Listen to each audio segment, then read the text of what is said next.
الحمد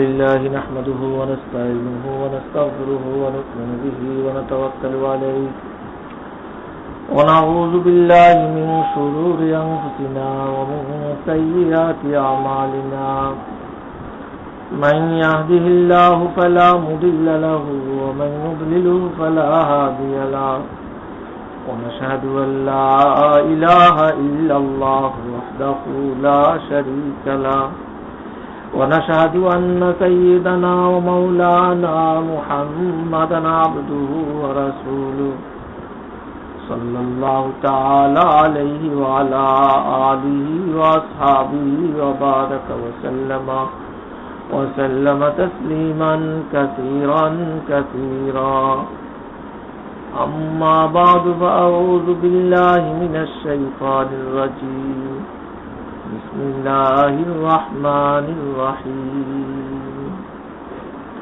إن الملوك إذا دخلوا قرية أفسدوها وجعلوا عزة أهلها أذلة صدق الله مولانا العظيم وصدق رسوله النبي الكريم ونحن على ذلك من الشاهدين والشاكرين سبحانك لا علم لنا إلا ما علمتنا إنك أنت العليم الحكيم কোরআনে কারীম থেকে কিছু তেলাওয়াত করা হলো। তেলাওয়াতের 1 নম্বরের ফায়দা হইছে প্রত্যেকের আমলনামায় কমপক্ষে 10 নেকি করে লেখা হইছে। আমরা যারা অর্থ বুঝছি, বুঝার মধ্যে আবার অনেক রকম আছে, আবার যারা অর্থ বুঝি না তারা 10 নেকি করে পেয়ে, আর যারা অর্থ বুঝছে তারা অর্থ বুঝার হিসাব অনুযায়ী অনুপাতে অনেক অনেক বেশি নেকি পেয়েছে। নাকি যারা বুঝে না তারাও কমপক্ষে কত পাইছে? 10 নেকি। এর নাম কোরআন। দুনিয়াতে কোনো গ্রন্থ এরকম নাই যেটা রিডিং পড়লে, মতন পড়লে নেক লেখা হয়, তাই না? এমন কোন গ্রন্থ নাই যেটার দিকে তাকাইলে নেকি হয়, সওয়াব। এর নাম কি? কোরআন। এমন আল্লাহ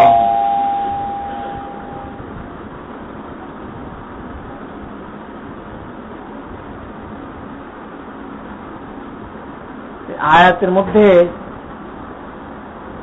আয়াতের বাহ্যিক অর্থ, জাহিরি অর্থ, শাব্দিক অর্থ, বাহ্যিক অর্থ হইল যে দুনিয়ার একটা নিয়মের কথা বলছেন আল্লাহ পাক। ইন্নাল মুলুকা ইযা দাখালু কারিয়াতান আফসাদুহা ফাজআলু আইজ্জাতা আহলিহা আযিল্লা। দুনিয়ার নিয়ম হইল কোন বাদশাহ যখন কোন দেশে বিজয়ী বেশে প্রবেশ করে,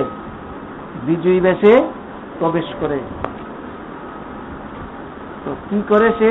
তার প্রবেশটা এমনিতেই হয় না, তার প্রবেশ হওয়ার সাথে সাথে ওখানে অনেকগুলো ধ্বংস হয়, অনেক হত্যা হয়, অনেক কিছু ধ্বংস হয়, সবকিছু। আর ওখানে যারা এতদিন সম্মানের, ইজ্জতের আসনে সমাসীন ছিল তাদেরকে পদোন্নত করে দেয়, তাদেরকে সেখান থেকে ফেলে দেয়, তারা সেখানে থাকতে পারে। এটা হলো একটা রাষ্ট্রের উপরে অন্য এক রাষ্ট্রের এক বাদশা জয় লাভ করছে, বিজয়ী বেশে সেই দেশে আসছে। আসার অর্থ আগের হুকুমত সব শেষ, এখন এর হুকুমত চলবে। আগের ওয়ালার মন চাহি জিন্দিগি শেষ, এখন নতুন যে আসছে তার মন মতো এই রাষ্ট্র চলবে, এই রাষ্ট্রে সবকিছু চলবে। হাদিসে আছে লিকুল্লি আয়াতিন যাহরুন ওয়া বাতন। প্রত্যেক আয়াতের একটা জাহিরি অর্থ আছে আর একটা বাতিনি, মানে ভিতরগত আর একটা অর্থ আছে। সুফিয়ায়ে কেরাম রিদওয়ানুল্লাহি আলাইহিম আজমাইন এই আয়াতের ব্যাখ্যা করেন এইভাবে, ওই যে প্রত্যেক আয়াতের কি আছে, জাহের আছে, বাতিন আছে। লিকুল্লি আয়াতিন যাহরুন ওয়া বাতনুন, এটার বাতন কি? বাতন হইল আমার দেহটা, এটা একটা রাষ্ট্র। আমার আপনার এই দেহ 3.5 হাত যে দেহটা আছে, বডি যেটা আছে, এটা একটা রাষ্ট্র, রাষ্ট্র সমতুল্য। এই রাষ্ট্রের মধ্যে প্রেসিডেন্ট আছে, এই রাষ্ট্রের মধ্যে উজির আছে, অনেক কিছু আছে। এই রাষ্ট্রের প্রেসিডেন্ট হইল কলম। প্রেসিডেন্ট কি? কলম। ব্রেন এটা প্রধানমন্ত্রী। এরকম অনেক অনেক জিনিস আছে। একটা রাষ্ট্রের যত কিছু আছে সব এখানের মধ্যে আছে।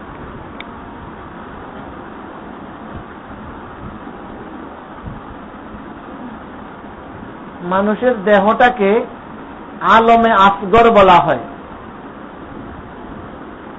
দুইটা আলম আছে দুনিয়াতে। কারো কারো মতে দেহটা হইল আলমে আকবর আর দুনিয়াটা হইল আলমে আসগর। আতাজামু আন্নাকা জিরমুন সাগীরু, আতাজামু আন্নাকা জিরমুন সাগীরু ওয়া কাদ ইনতাওয়া ফীকাল আলামুল আকবারু। আমাদের দেহটা পুরো আলম, পুরো জগৎ। কেমন? পুরো দুনিয়াটাকে আমরা যদি দেখি তো দুই ভাগে বিভক্ত, কিছু জল কিছু স্থল, কিছু জল কিছু স্থল। আমাদের দেহের ভিতরে জল আছে, জল আছে। শরীরের রগগুলো এক একটা নহর, এক একটা নদী। কিছু কিছু জায়গা আছে সেখানে অনেক পানি জমা হয়, মূত্রাশয় আছে। এরকম এছাড়া পানির আরো বিভিন্ন জায়গা আছে।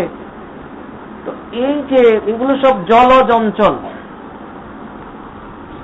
জলবাদ অনেক মানুষের শরীরে কম না, বহুত।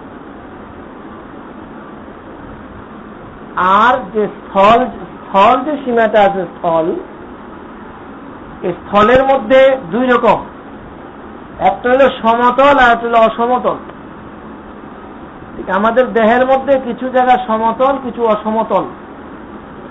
সমতল জায়গা পিঠ সমতল, হাতের তালু সমতল, বিভিন্ন জায়গা সমতল।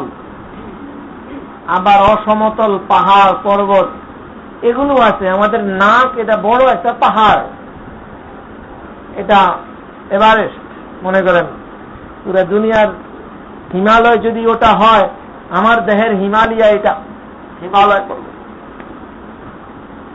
জায়গায় জায়গায় গিট্টু আছে, গিট্টু, এগুলো উঁচা উঁচা, এগুলো এক একটা টিলা, ছোটখাটো পাহাড়, এসব কিছু আছে। দুনিয়াতে আমরা আরো দেখতে পাই যে জায়গাগুলো সমতলেই ধরে নিলাম, ওটা আবার দুই রকম। কিছু এলাকা আছে মরুভূমি, সেখানে কোনো গাছ গাছালি উৎপন্ন হয় না। আবার অনেক জায়গা আছে গাছ গাছালি উৎপন্ন হয়। আমাদের দেহের মধ্যে আমরা পাই কিছু কিছু জায়গা বড় বড় মাঠ এক একটা, কিন্তু কিছু উৎপন্ন হয় না, মরুভূমির মতো। হাতের তালু, পায়ের তালু, বিন্দু পরিমাণ পশম নেই, কিছু এখানে কি হয় না, উৎপন্ন হয় না, পশম টশম নেই। আর দুনিয়ার মধ্যে যেই জায়গাতে কিছু গাছ গাছালি হয়, এই জায়গা আবার দুই রকম। কোন জায়গা আছে বন জঙ্গল, ওখানে হিংস্র জন্তু থাকে। আবার কিছু আছে বন জঙ্গল না, নরমাল, সাধারণ, স্বাভাবিক। আমাদের মধ্যে এরকম আমরা পাই। মাথা বন জঙ্গলের একটা অংশ, মনে করেন দাঁড়ির এই জায়গাগুলো, এখানে অনেক গাছ গাছালি, বহু কিছু। এমন এরকম জায়গায় জায়গায় খুব বেশি পরিমাণে পশম, এগুলো এরকম বন জঙ্গলের মতো। ওখানে যেরকম হিংস্র থাকে, এরকম আমার মাথার মধ্যে উকুন থাকে, এ থাকে, সে থাকে, অনেক কিছু।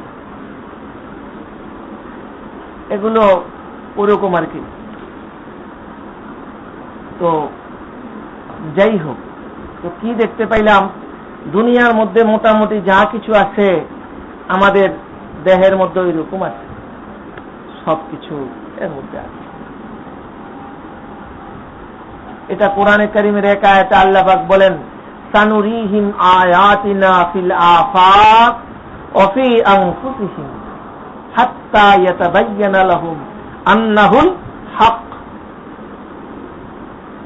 আমার আল্লাহ পাক বলেন, আমি আমার কুদরতের নিদর্শনাবলী আমি দেখাবো তাদেরকে। কোথায়? ফিল আফাক, আফাক দিগন্তে, দুনিয়ার তার চোখ মেললে যা কিছু দেখে ওই সব কিছুর ভিতরেও আমার কুদরতের নিদর্শন দেখাবো।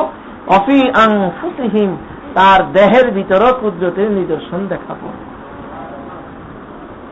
ঠিক না? এমন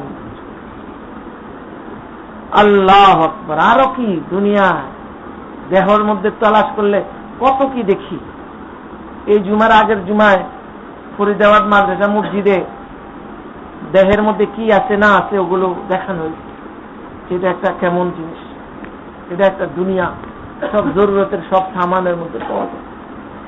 যাই হোক, তো আমার এটা একটা দেহ, এটা একটা রাষ্ট্র, একটা কি এই দুনিয়া, এই দুনিয়াটা যেন একটা দুনিয়া, আমার দেহটা একটা দুনিয়া। আমার এই দেহের মধ্যে দুনিয়ার রাষ্ট্রের মধ্যে যেমন একটা জায়গা থাকে সবচেয়ে দামি, ওই জায়গাটা যার দখলে থাকে তারই হুকুমত নাফিজ হয়, তারই হুকুমত কি হয়? বাস্তবায়ন হয়। আমাদের বাংলাদেশের প্রেসিডেন্ট ভবন বুঝেন না? যার দখলে, যাদের দখলে তাদের চিন্তাধারা, তাদের হুকুমত, এসব কিছুই কি হয়? সমাজের মধ্যে রায়েজ হয়, নাফেজ হয়, এটার প্রতিফলন ঘটে। এটা আমার এই দেহ, এটা একটা রাষ্ট্র, এটার মধ্যে একটা সিংহাসন আছে। ওই সিংহাসনটা যার দখলে থাকবে তার হুকুমত আমার এই রাষ্ট্রে চলবে।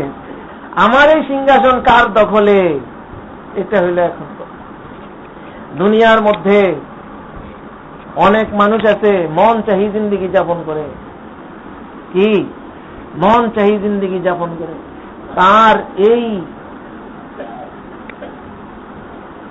কেন্দ্রটা, তার সিংহাসনটা, এটা হলো তার নফসের দখলে। কার দখলে? নফসের দখলে।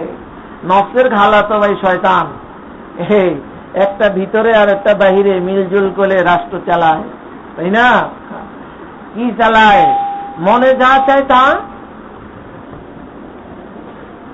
মনে সিনেমা চাইতে কয়, সিনেমা খাওয়ায়। গান শুনতে কয়, গান শোনায়।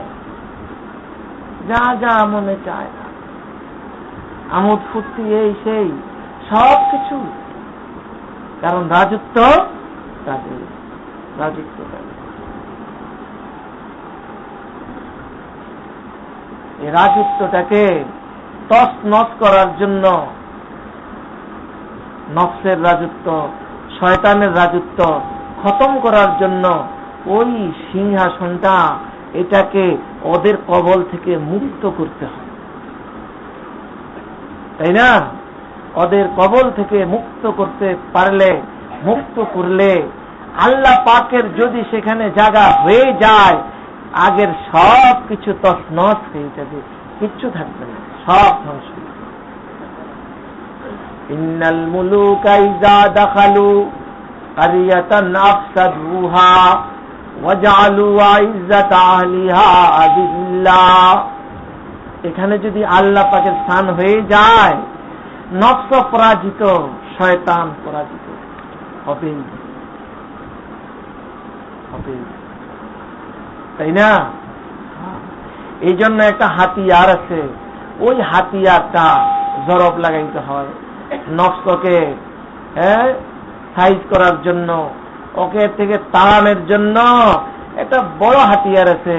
হাতিয়ারটা হইল লা ইলাহা ইল্লাল্লাহ, লা ইলাহা ইল্লাল্লাহ, লা ইলাহা ইল্লাল্লাহ লা ইলাহা ইল্লাল্লাহ মুহাম্মাদুর রাসূলুল্লাহ। पर्दाए हस्ती अगर सूजी बना रे ला इलाहा आज़मा बे पर्दा बीनी नूरे इल्लल्लाह आज़मा बे पर्दा बीनी नूरे इल्लल्लाह। अल्लाह এটা একটা বড় হাতিয়ার। পর্দায় হাসতি আগার সুজি তুমি আল্লাহু আকবার গায়রুল্লাহর যে পর্দাটা আছে, তোমার আমিত্বের যে পর্দাটা আছে, তোমার মন চাই আমার মনে চায় এই যে এটা একটা বিশাল পর্দা তোমার মাঝে আর মাওলায়ে পাকের মাঝে। এই পর্দাটাকে যদি লা ইলাহার আগুন দিয়া জ্বালাইয়া দিতে পারো, পর্দা পোড়াইতে সহজ, আগুন লাগাইলে লাগে। লা ইলাহার আগুন দিয়ে যদি এটাকে পোড়াইয়া দিতে পারো, আর কথা নেই। পর্দায়ে হাসতি আগার সুজি বনারে লা ইলাহা আযমা বে পর্দা বিনি নূরে ইল্লাল্লাহ। তাহলে তুমি ইল্লাল্লাহর নূর পর্দা ছাড়াই দেখতে পাবে, ইল্লাল্লাহর নূর দেখতে পাবে। আল্লাহু নূরুস সামাওয়াতি ওয়াল আরদ, তাই না? আল্লাহ কোরআন শরীফ বলতেছেন আল্লাহু নূরুস সামাওয়াতি ওয়াল আরদ। তুমি দেখতে পাবে, নূর দেখতে পাবে। তোমার অন্তরের চোখ খুলে যাবে, যেদিকে তাকাবে মাওলাকেই পাবে। সবকিছুতেই তিনি আছেন। सजर में हजर में तेरी रंग वो है, सजर में हजर में तेरी रंग वो है, जिधर देखता हूँ उधर तू ही तू है, इधर तू ही तू है उधर तू ही तू है, जिधर देखता हूँ उधर तू ही तू है। যেদিকে তাকাও আমি খোদাকেই তুমি দেখতে পাইবা, আমি খোদার কুদরতেই তুমি দেখতে পাইবা। তোমার দিল বলে দিবে এই যে খোদার আলামত দেখা দিতেছে, আল্লাহ, এই যে মাওলায়ে পাকের নূর দেখা দিতেছে। সত্তা তো দেখতে পাবে না, সেটার জন্য তো উপযুক্ত জায়গা জান্নাত হবে, সেখানেই দেখতে পাবে, কিন্তু তার নূর দেখতে পাবে। তার সৃষ্টি সবটাই তার নূর। আল্লাহু নূরুস সামাওয়াতি ওয়াল আরদ, আল্লাহ সব তো পড়ে দিতে হবে। কি বাসা বাইন্ধে রাখছে, দখল করে, তাই না? মন চাই জিন্দিগিটাকে শেষ করে দিচ্ছে। তাহলে সব দিকে কাকে পাওয়া যাবে? আল্লাহকে দেখা। আল্লাহু আকবার। আল্লাহ পাকের কুদরত সব ঘেরা।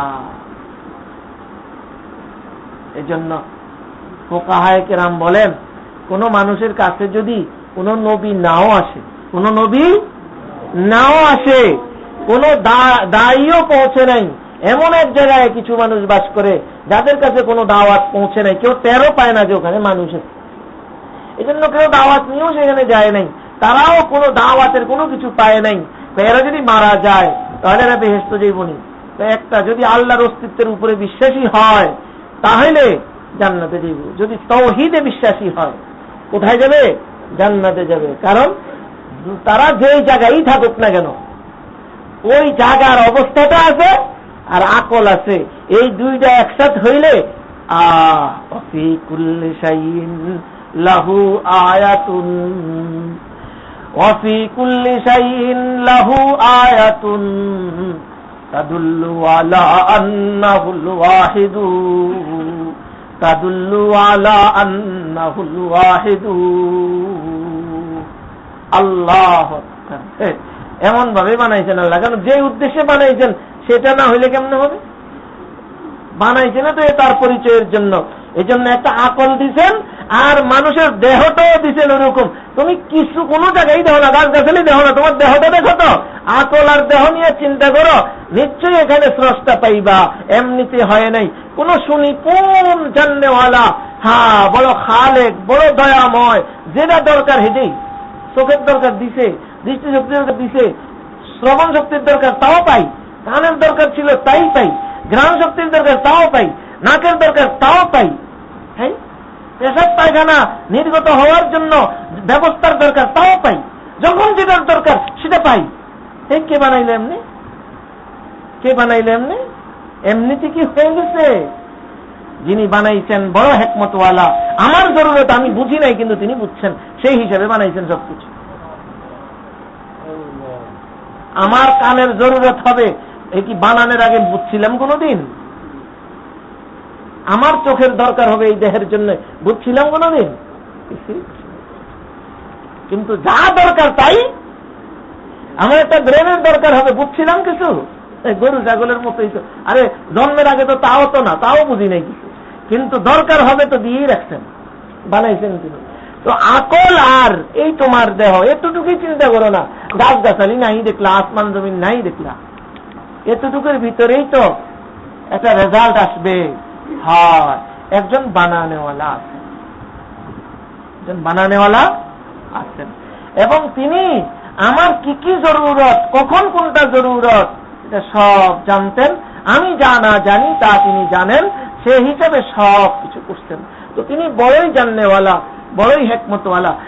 এবং আমি পাওনাদার ছিলাম না তার কাছে, কিন্তু তিনি সব কিছু দিচ্ছেন, তাহলে বড় দয়ালু। এই যে এত গুণের অধিকারী, একটা পরিচয়, নাম নয় নাই জানলাম, নামটা জানি না, তবে বুঝলাম একজন দয়াময় আছে। হ্যাঁ, একজন আছে। এতটুক পরিচয় তো পেয়েই যাবে নাকি?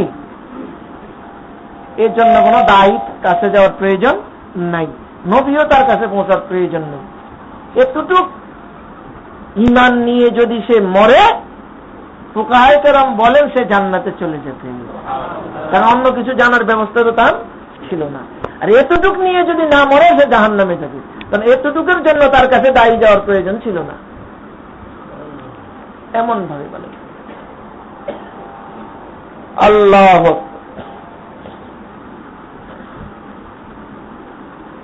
তো তাহাওয়া তাজাস্তই মা তাজানি কি হাওয়া জুজ কুফলে দরগাহনি। আল্লাহ, মানুষের মধ্যে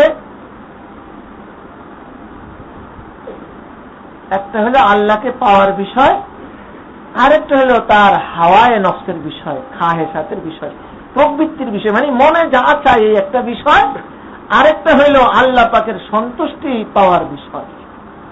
এই দুইটা জিনিস একদম দুই মেরুতে, দুই মেরু। তা হাওয়া তা জাস্ত ইমা তা জানি কি হাওয়া জুজ কুফলে ই দরওয়াজানি।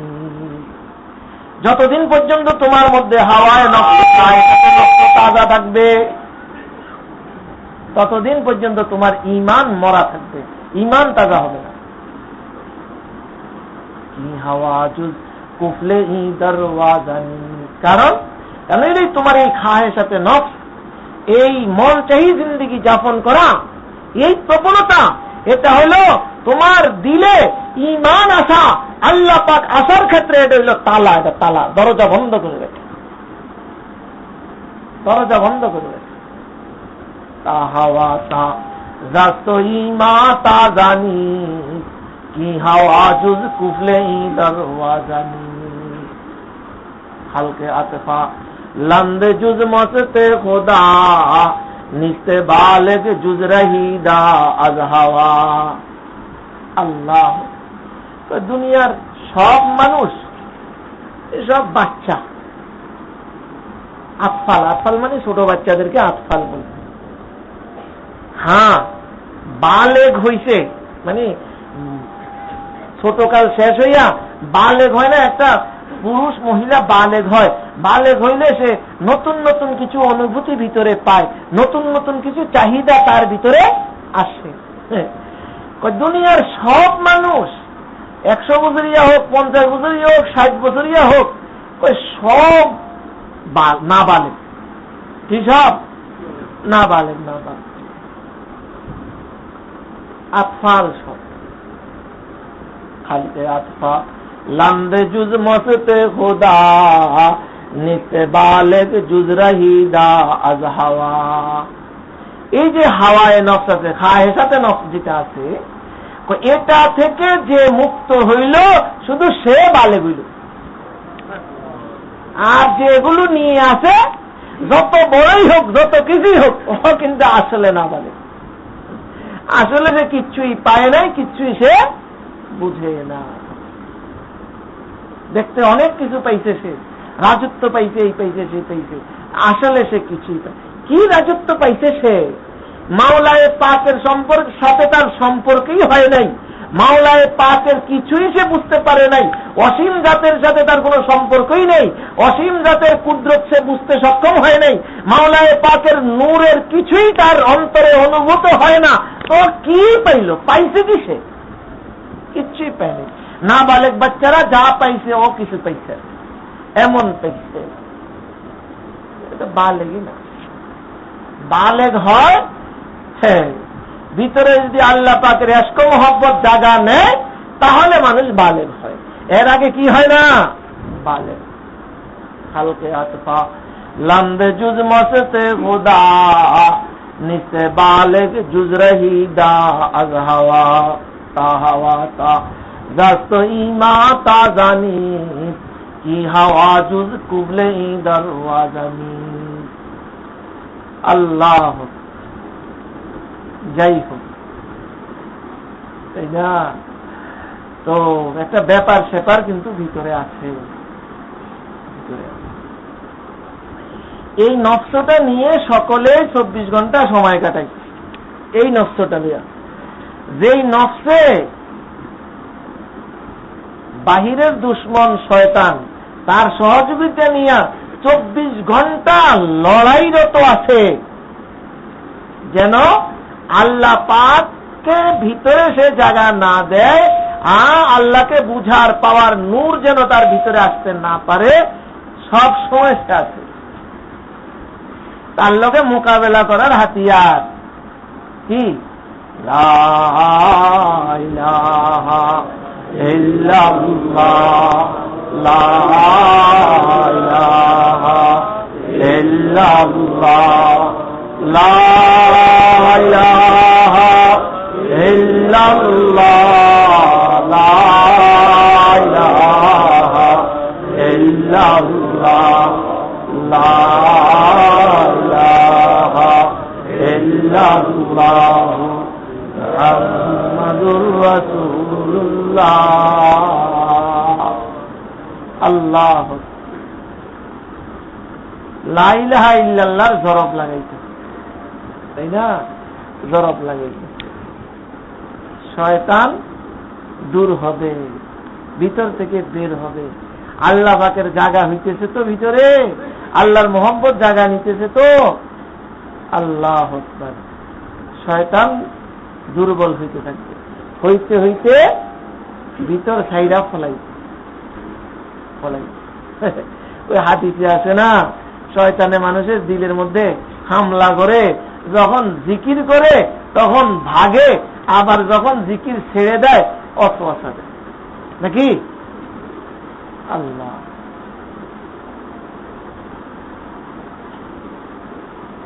এলো হাতিয়ার। আল্লাহ আকবার। যদি এমন হয়, ঠিকই এমন হয়েছে যে আল্লাহ পাকের জায়গা ভিতরে হইছে, আল্লাহ পাক ভিতরে জায়গা নিতেন, কি হবে? এতটুকু হবে যে এই লোকটা এতক্ষণ পর্যন্ত যত কিছুর মধ্যে স্বাদ অনুভব করছে, যত কিছুর মধ্যে স্বাদ অনুভব করছে, এখন ওই জিনিসগুলোর মধ্যে সে বিষাদ অনুভব করে, বেস্বাদ অনুভব করে, স্বাদ না ঘৃণা বস্তু অনুভব করে। আর এতক্ষণ যে জিনিসটাকে সে কষ্টের মনে করছে, কষ্টদায়ক মনে করছে, ওটাকে এখন খুব স্বাদের মনে করছে, খুব স্বাদের মনে করছে। এর ভিতর দিয়ে বড় ফায়দা হইছে এটা, আগে তার ভিতরে একটা বড় ধরনের পেরেশানি কাজ করত, এখন তার পেরেশানি গুলো শেষ হয়ে গেছে। পেরেশানি যে যার ভিতরে নফস দখল করে আছে, নফসানি হুকুমত চলে, খায়েশাতে নফসের পুরা 16 আনায় 16 আনা জিন্দিগিতে বাস্তবায়ন হইতেছে, সে মতোই চলতেছে। এই লোকটা সাময়িক স্বাদ উপভোগ করতেছে, স্বাদ পায় দেখেই তো করতেছে, ক্লাবে যাইতেছে, একটা স্বাদ, একটা তৃপ্তি, একটা কিছু সে সেখানে পায়, এই জন্য সে সেখানে যেতেছে। ওখানে যেতেছে, একটা কিছু পাইতেছে, সে গানের আসরে অনেক টাকা খরচ করে মৌজ মারতে আছে, একটা স্বাদ পায় সে সব কিছু, এই জন্যই সব কিছু। পরনারীর কাছে সে যেতেছে, একটা স্বাদ অনুভব করতেছে, এই জন্য সে করতেছে। কিন্তু এই মুহূর্তেই, যেই মুহূর্তে এই মসনদটা কি হয়েছে, নফসের হুকুমত থেকে, নফস থেকে এটা মুক্ত হইল, আল্লাহ পাকের মায়া মমতা, আল্লাহর মহব্বত ওখানে জাগা নিল, ঠিক ওই মুহূর্তেই সে ওগুলোতে যে স্বাদ অনুভব করছে, এর চেয়ে আরো অনেক বেশি স্বাদের জিনিস সে পায় গেছে। আগে ওগুলো কইরা যে স্বাদ পাইছে, এখন ওগুলো ছাইরা এর চেয়ে বেশি স্বাদ পায়। আগে নামাজ না পইরা যে স্বাদ পাইছে, এখন নামাজ পইরা এর চেয়ে কোটি কোটি গুণ বেশি স্বাদ পায়। আগে রোজা না রাইখা যে স্বাদ পাইছে, এখন রোজা রাইখা ওর চেয়ে আরো বেশি স্বাদ অনুভব করে। বিসায়মে ফরহাতান, ফরহাতুন ইনদা ফিতরিহি ওয়া ফরহাতুন ইনদা লিকায়ে রাব্বি। ইফতারের সময় রোজাদার একটা স্বাদ অনুভব করে, কি সেটা? আল্লাহর এত লম্বা একটা হুকুম পালন করতে পারলাম। নামাজ 10 মিনিটের মাসলা, এটা এতক্ষণের মাসলা, এত লম্বা, আর কতগুলো জিনিস থেকে বিরত থাকা, আলহামদুলিল্লাহ করতে পারলাম, এই যে আনন্দ, সুবহানাল্লাহ। লিসায়মে ফরহাতান, ফরহাতুন ইনদা ফিতরিহি, এই ঘোষণা, এই ইতমিনানটা আসে কখন? ইফতারের সময়। ইফতারির খাওয়ার একটা মজা আছে, এই মজা থাক, এই মজা ছাড়া আরো বড় মজা হইল এটা কোনটা? এই যে রোজাটা রাখতে পারলাম, এই গ্যারান্টিটা কখন আসলো? ইফতারের সময়। এর আগে পাচ্ছি না, না জানি ছুটে যায়, না জানি না পারি, না জানি অসুস্থ হয়ে পড়ি, না জানি হই, আছে না একটা টেনশন? হ্যাঁ, যে যেটার পাগল ওটা নিয়ে বুঝতে ভালো। তো ও এতক্ষণ মজা পাইছে ওগুলোতে, এখন এর চেয়ে বেশি মজা অনুভব করবে ওগুলো ছাড়ার। হারদুই হযরত মাওলানা আবরারুল্লাহ সাহেব রহমতুল্লাহ আলাই এটা উদাহরণ দিয়ে বুঝাইছেন এই বিষয়টা। কি উদাহরণ দিয়েছেন? যে কিসের উদাহরণ দিছে? যে গুনাহ কইরা মানুষে যে স্বাদ খায়, যখন আল্লাহর মহব্বত দিলে আসে, তখন গুনাহ ছাইরা যে এর চেয়ে বেশি মজা পায়, স্বাদ পায়, এটা একটা উদাহরণ দিছে। এরকম যে একজন অফিসার, সরকারি একজন অফিসার, সে ঘুষ খাওয়ার অভ্যাস আছে। এখন সরকারি ঊর্ধ্বতন কর্মকর্তা চাইতেছে যে এই বিষয়টাকে ধরতে হবে, এই লোকটাকে আসলে সে খায় কিনা এটার দলিল প্রমাণ লাগবে। দলিল প্রমাণ দিয়ে ধরতে পারলেই তো তার বিচার করা, এই দুর্নীতি দূর করা যাবে।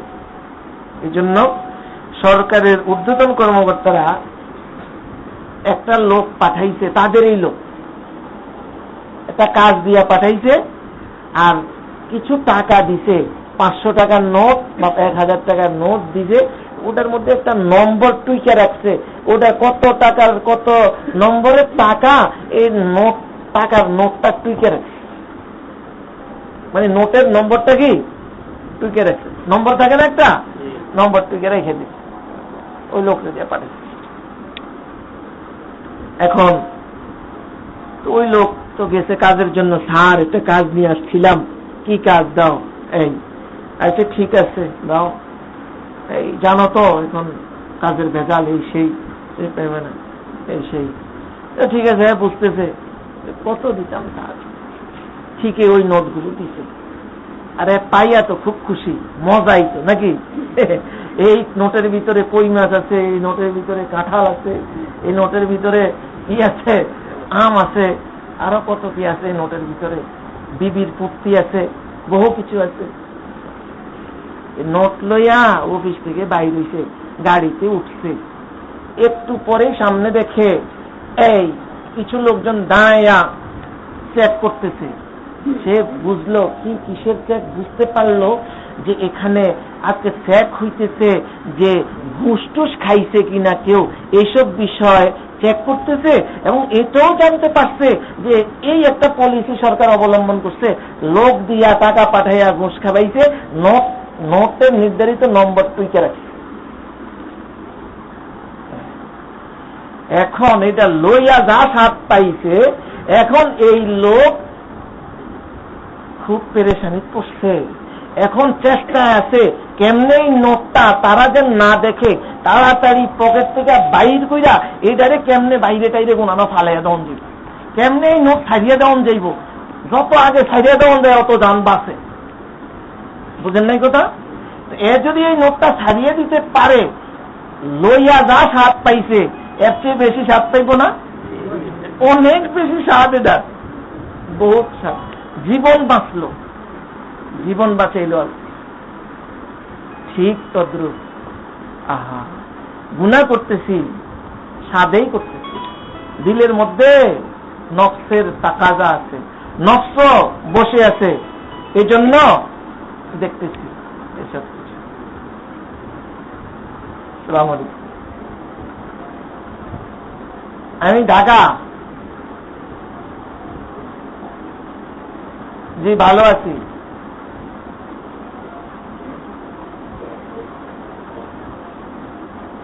না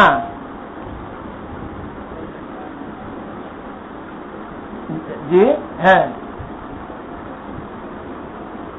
জি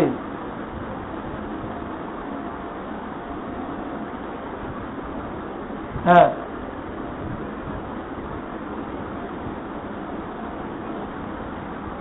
আচ্ছা ভাই, আচ্ছা আমি একটু কথা বলি। আমি একটু বয়ানে আছি তো, আমি বয়ান থেকে সেরে আসার পরে আমি নিজে রিং দিয়ে বিষয়টা জেনে নিব আপনার থেকে। জি ইনশাআল্লাহ। আসসালামু আলাইকুম।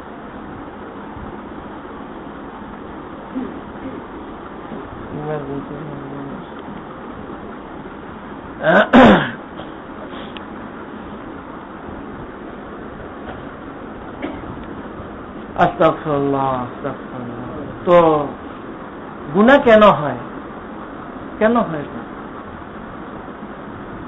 দুনিয়া দুর্নীতি, দুর্নীতিটা গুনাহ না সওয়াবের কাম? বলেন, কোন দুর্নীতি কেউ দেখাইতে পারবেন যে এই দুর্নীতিটা সওয়াবের কাম? কেউ। যত দুর্নীতি সব গুনাহ। এবং অনেক জিনিস আছে দুনিয়াতে দুর্নীতি মনে করে না, কিন্তু আল্লাহ আল্লাহ রাসূল সেটাকেও দুর্নীতি মনে করে। ও এই দুর্নীতি আর ওই দুর্নীতি, দোনো দুর্নীতি মুক্ত যদি মানুষ হয়, ওই মানুষ কত ভালো হবে, ওই সমাজ কত সুন্দর হবে। বুঝতে পারছি না কথাটা? বুঝাইতে পারছি? রাসূল সাল্লাল্লাহু আলাইহি ওয়াসাল্লাম দুনিয়া থেকে এই পাপাচারকে, অন্যায়কে দূর করার জন্য কত জনে কত ইজম নিয়ে আসছে, কত মতবাদ নিয়ে আসছে, কত। রাসূল পাক সাল্লাল্লাহু আলাইহি ওয়াসাল্লাম কি বলতেছেন? ইন্না ফিল জাসাদি লামুদগা ইযা সালুহাত সালুহাল জাসাদু কুল্লু ওয়া ইযা ফাসাদাত ফাসাদাল জাসাদু কুল্লু আলা ওয়া হিয়াল কলব। এই সিংহাসনটার কথা কইতে আছে, সিংহাসনটা। কয় এটার ভিতরেই সবকিছু, এটাই সবকিছু। এখানে শয়তানের হুকুমত থাকবে, না আল্লাহ পাকের হুকুমত থাকবে। যদি শয়তানের হুকুমত থাকে, যা কিছু হইছে দেখতে আসো, যা কিছু মানুষ থেকে হইতে পারে, অন্যায় অনাচার, এর চেয়ে আরো অনেক কিছু হইতে পারে, কল্পনার বাইরে অনেক কিছু হইতে পারে। সব সমস্যায় রোগ কি, রোগের রোগ কি, রোগ আল্লাহ। দুনিয়ার মানুষে কত রকমের চেষ্টা করতে আছে দুর্নীতি মুক্ত করার জন্য। পুঁজিবাদীরা যে যেমনে পারে টাকা পয়সা কামায়, এটাকে খতম করার জন্য সমাজতন্ত্রের মতাদর্শ নিয়ে আসলো। মালিকানা খতম করে দিবে, করবে, তো আর এই সব কিছু থাকবে না। মালিকানা থাকলে না একজনের দুর্নীতি করব, মালিকানাই নাই তো আমার এই দুর্নীতির দরকার কি? এই সব কিছু শেষ হয়ে যাবে। গেল সেটা শেষ হইয়া সমাজতন্ত্র, পুঁজিবাদী এই সেই দুনিয়া চলছে। কত কি ওই জমরায়, কত ইজম, কত কি। মানুষকে ভালো বানাইতে হবে, সুন্দর বানাইতে হবে, সুন্দর বানাইতে হবে। হায় হায়, রোগ এক একজনে এক একটা তালাশ করতে পাই করছে। মুহাম্মদুর রাসূলুল্লাহ বলেন, তোমরা কেউ রোগ টোগিয়া পাও না, রোগের আলামতকে রোগ মনে করতেছ। রোগের আলামতকে রোগ মনে করতেছ। প্রত্যেক রোগের কি আছে? সিমটম আছে। প্রত্যেক রোগের সিমটম। জন্ডিস তার ভিতরে হইছে, লিভারে হইছে, না হয় যেখানে হওয়ার হইছে, রক্তের মধ্যে হইছে, কিন্তু এটার আলামত চোখ হলুদ হয়ে গেছে। এই হাহা, তার রোগ চোখের মধ্যে, চোখ হলুদ হয়ে গেছে। আহা, চিকিৎসা দিতে হবে, চোখে চুন লাগিয়ে দিতে হবে, সাদা হয়ে যাবে। চোখের মধ্যে সাদা কিছু দিতে হবে, চোখ সাদা থাকবে, কালো অংশ কালো থাকবে, এজন্য কালো জায়গায় কালি লাগিয়ে দিতে হবে, সাদা জায়গায় সাদা লাগাইতে হবে, চোখ সুন্দর হয়ে যাবে, ভালো হয়ে যাবে। কেমন? এটা সে আসলে রোগ বুঝে না, আলামতটাকে কি বুঝছে? রোগ বুঝছে। পুরা দুনিয়া এ নিয়ে মত্ত এখনো এখনো এখনো। এজন্য আইনেই হয়, শেষ হয়েছে কোনটা? কোনটা শেষ। আইনের পর আইন, কঠোর থেকে কঠোর, সত্য থেকে সত্য করা হইতেছে, কিন্তু কোনটা শেষ হয়েছে বলেন? একটাও শেষ হয় না। এবং হবে সকলে আলামতকে, সিমটমকে, রোগের সিমটমকে রোগ মনে করে চিকিৎসা দিতেছে আর আইন প্রণয়ন করতেছে। মুহাম্মদুর রাসূলুল্লাহ সাল্লাল্লাহু আলাইহি ওয়াসাল্লাম ওই আলামত দেখে আলামতকেই রোগ মনে করেন নাই, তিনি আল্লাহ থেকে প্রদত্ত ওহীর মাধ্যমে তিনি আসল রোগ চিনছেন, ওই রোগ অনুপাতে ঔষধ দিচ্ছেন আল্লাহ। মুহূর্তের মধ্যে শতাব্দীকে শতাব্দী ধরে যেই সমাজকে পারে নাই সুন্দর করতে, উনি এসে কি এক চিকিৎসা দিলেন, কি এক প্রেসক্রিপশন দিলেন। হায় রে হায় রে, রোগ কোথায়? মালিকানা থাকলে দুর্নীতি করবে, এরপরে সম্পদ, কি বলে এটাকে, সম্পদ উপার্জনের ক্ষমতা দিলে দুর্নীতি করবে, এই সেই। এটি সব রাসূল দেখছেন, একটাও দুর্নীতির কারণ না, এগুলো সিমটম।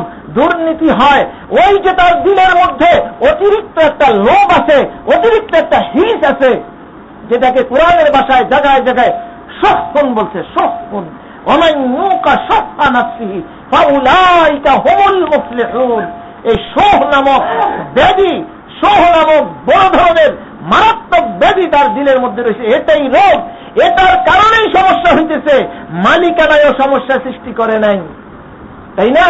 এরপরে সম্পদ উপার্জনের স্ত্রীও তাকে ধ্বংস করে নাই, ধ্বংস করছে তার ভিতরে যে ওই শোহ নামক একটা অতিরিক্ত লোভ রয়ে গেছে।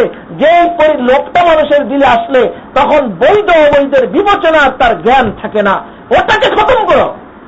ওটার নাম বখালতি, ওটার নাম বখিলি। এটা দিলের রোগ। কিসের রোগ?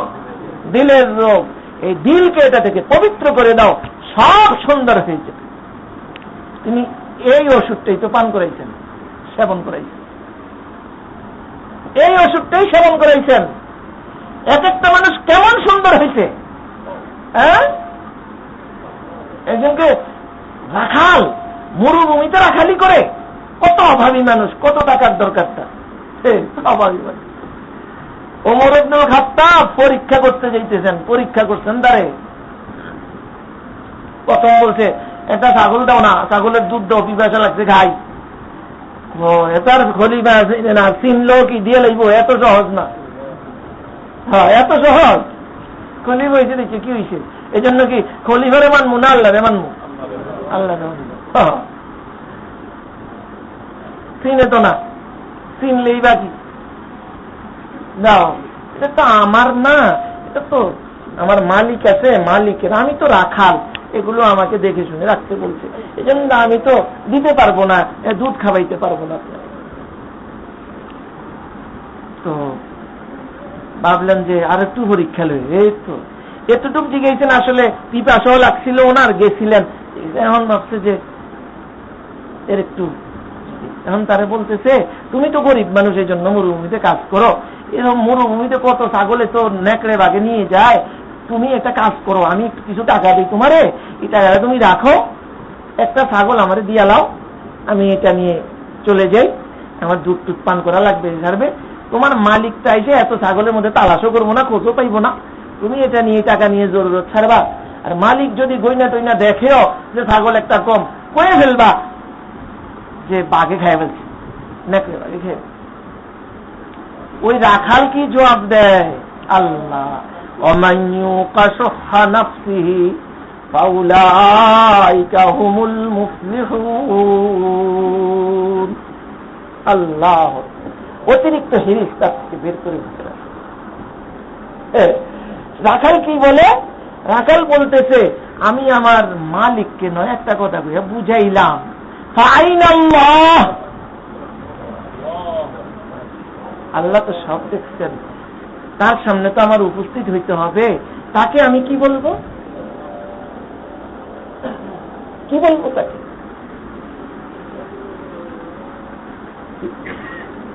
ওই দিলের মধ্যে ঔষধ দিচ্ছেন ফিক্রে আখেরাতের।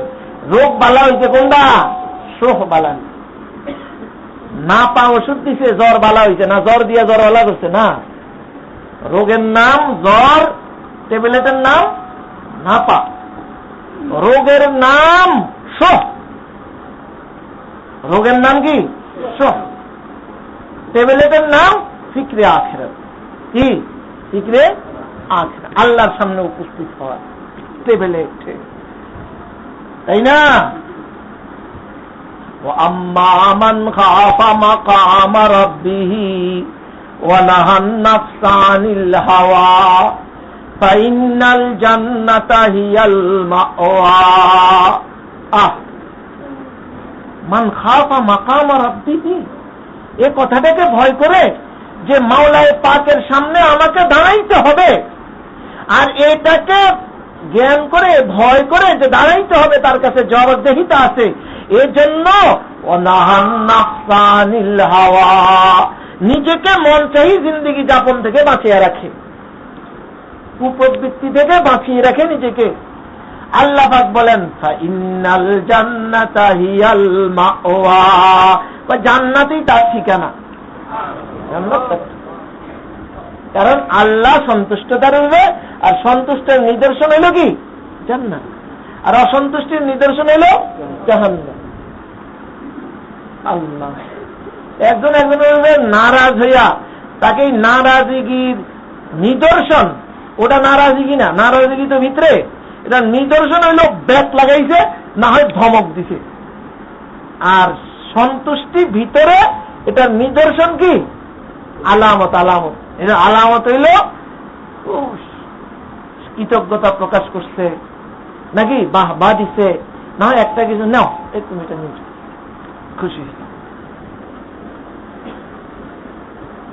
দুনিয়া রোগের ইয়া পায় না, ঠিক পায় না, ওই সিমটম রে রোগ মনে কইরা ওষুধ দিতে আছে, আর উল্টা রিয়াকশন হইয়া যা হওয়ার হইতে আছে,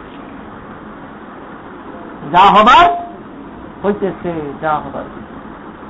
সব জায়গায় যৌতুক যৌতুক কত কঠিন আইন করতে আছে না আল্লাহ, যৌতুক বিরোধী আইনের অভাব নেই, কত কঠিন কঠিন আইন বানাইতে আছে। কোন যৌতুক কথা দিন দিন বাড়তে আছে না কমতে আছে? বাড়তে। গরিব মেয়ে তো বিয়া দেওয়ার চিন্তাও করতে পারে না ওরা, ওই যে এত টাকা লাগবে, এই লাগবে, সেই লাগবে। আহা, যৌতুক প্রথা কমতেছে না, বাড়তেছে। যারা বয়ে বয়ে আইন কানুন করে, সংসদে লেখে, পাস করে, এদেরও অবস্থা কিন্তু এরকমই। এরাও কিন্তু যৌতুকের সাথেই জড়িত। আইন করতে যত কিছুই করো, যৌতুক প্রথা কোনোদিন বন্ধ হবে না। আর এর জন্য আইন করছে, এই করতে পারবা না, সেই করতে পারবা না, ওই করতে পারবা না, সেই করতে পারবা না, হবে না।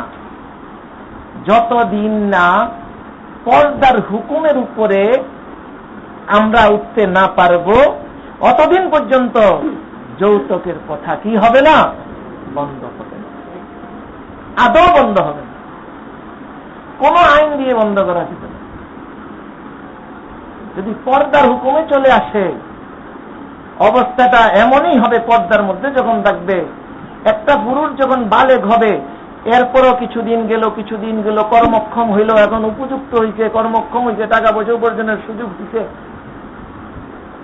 25 বছর মোটামুটি ধরলাম, 25 বছর হয়েছে, 26 বছর হয়েছে, পর্দার বিধান আছে। এই ছেলেটাকে এভাবে রাখা বহুত মুশকিল। এর ভিতরে যে একটা দাইয়া তাকাজা, একটা বিবাহের প্রতি, এটা যতদিন সৃষ্টি না হবে, যতদিন এটা যেই মাত্রায় প্রয়োজন ওই মাত্রায় সৃষ্টি না করা যাবে, অতদিন পর্যন্ত যৌতুক প্রথা বন্ধ হবে না। কিন্তু এই মাত্রা সৃষ্টি হওয়া নির্ভর করে পর্দার বিধানের উপরে। পর্দা না থাকলে এই মাত্রা আসবে না, মাত্রা আসবে না। ছেলে বিয়ারও তেমন টাকা যাওয়া তো হবে না, টাকা পয়সা দিয়ে আনি কোন রকম এই সেই এমনি হেমনে মিল। বুঝে আসছে না কথা? কোনদিন রোগ কি কেউই রোগের কাছে দেওয়া যায় না, রোগ নির্ণয় করে না।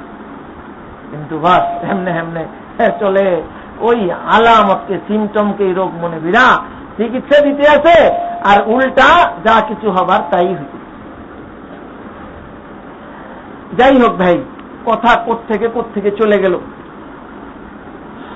তো যে জিনিসটা বুঝার বলার সেটা হলো যে আমার দিনের মধ্যে যতক্ষণ পর্যন্ত খায়ের সাথে নফসানি আছে, এটা রাজত্ব আছে, তখন যে জিনিসগুলো আমার কাছে ভালো লাগবে, কারণ এর অভিরুচি তো একরকম, অন্যরকম, যা যা ভালো লাগবে এই জিনিসগুলোই বর্জন করা, এই জিনিসগুলো ছেড়ে দেওয়া অনেক আরামদায়ক হবে, অনেক প্রিয় হবে, অনেক ভালো লাগবে, অনেক স্বাদের বলে মনে হবে, যদি আল্লাহ পাকের মহব্বত সেখানে জায়গা নেয়।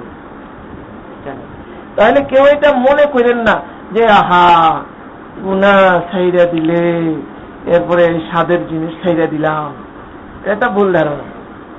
বরং আপনি আল্লাহওয়ালা হয়ে যান, দিলের মধ্যে আল্লাহ পাকের মহব্বতকে জায়গা দেন। আপনি এতদিন গুনাহ করে যা স্বাদ পাইছেন, এখন ওটা ছাইরা এর চেয়ে আরো বেশি স্বাদ অনুভব করবেন, অতিরিক্ত আরো অধিকন্তু আগের ওই স্বাদের জিনিসগুলোর মধ্যে পেরেশানি আর পেরেশানি, টেনশন আর টেনশনেই ভোগ পাইছেন। কেন? আপনার ভিতরে যে শুধু রুহু মানে নফস আছে, এটাই মনে করেন না, মহামূল্যবান আর একটা রুহু আছে আপনার ভিতরে।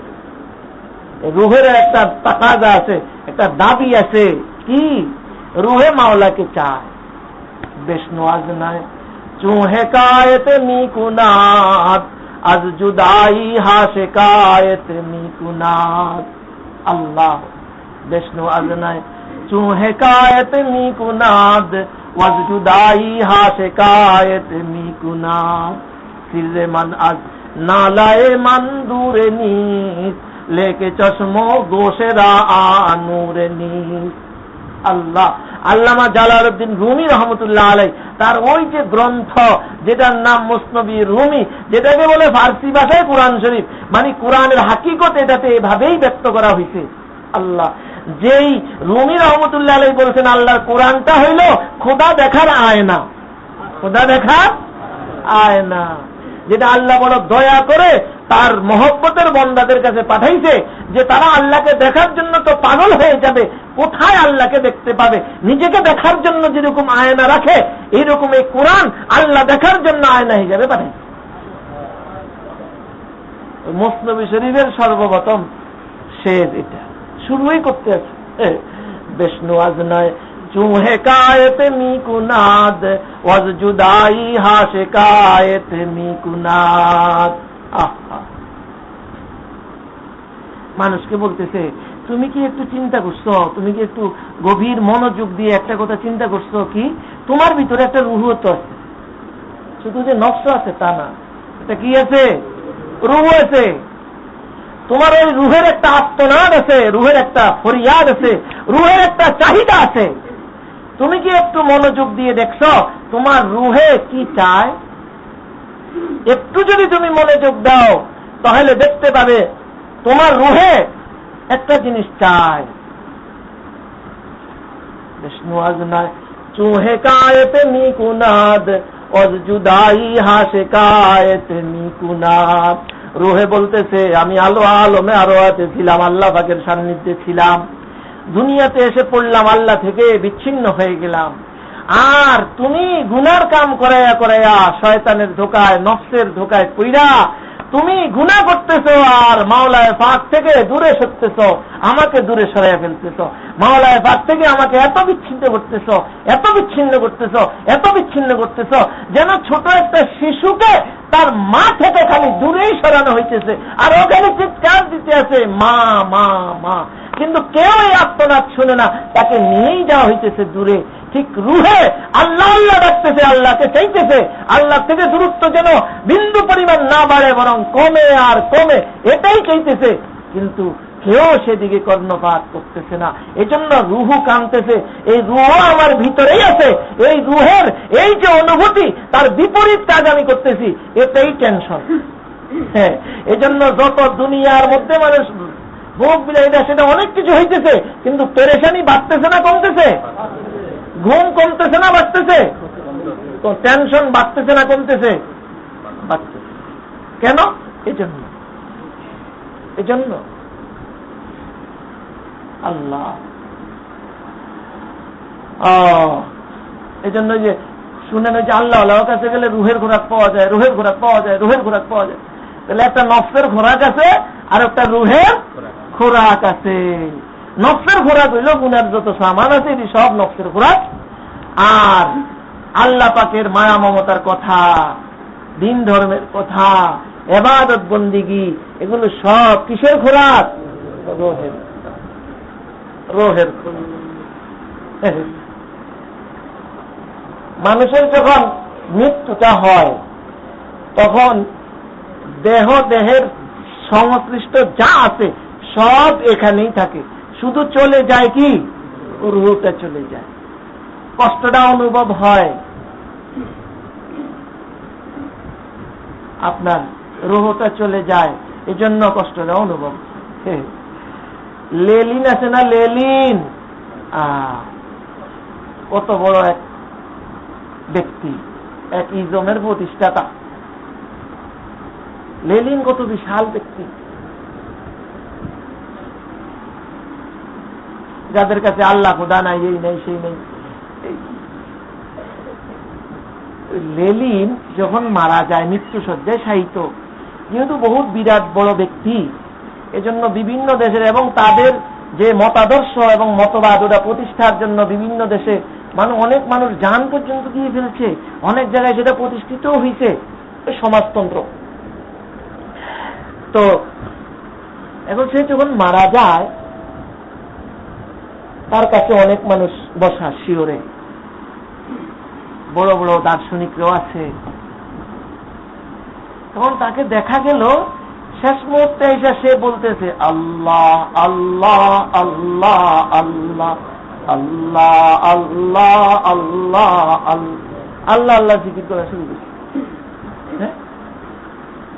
উপস্থিত যারা এরা বলতেছে আপনি এটা কি করতেছেন?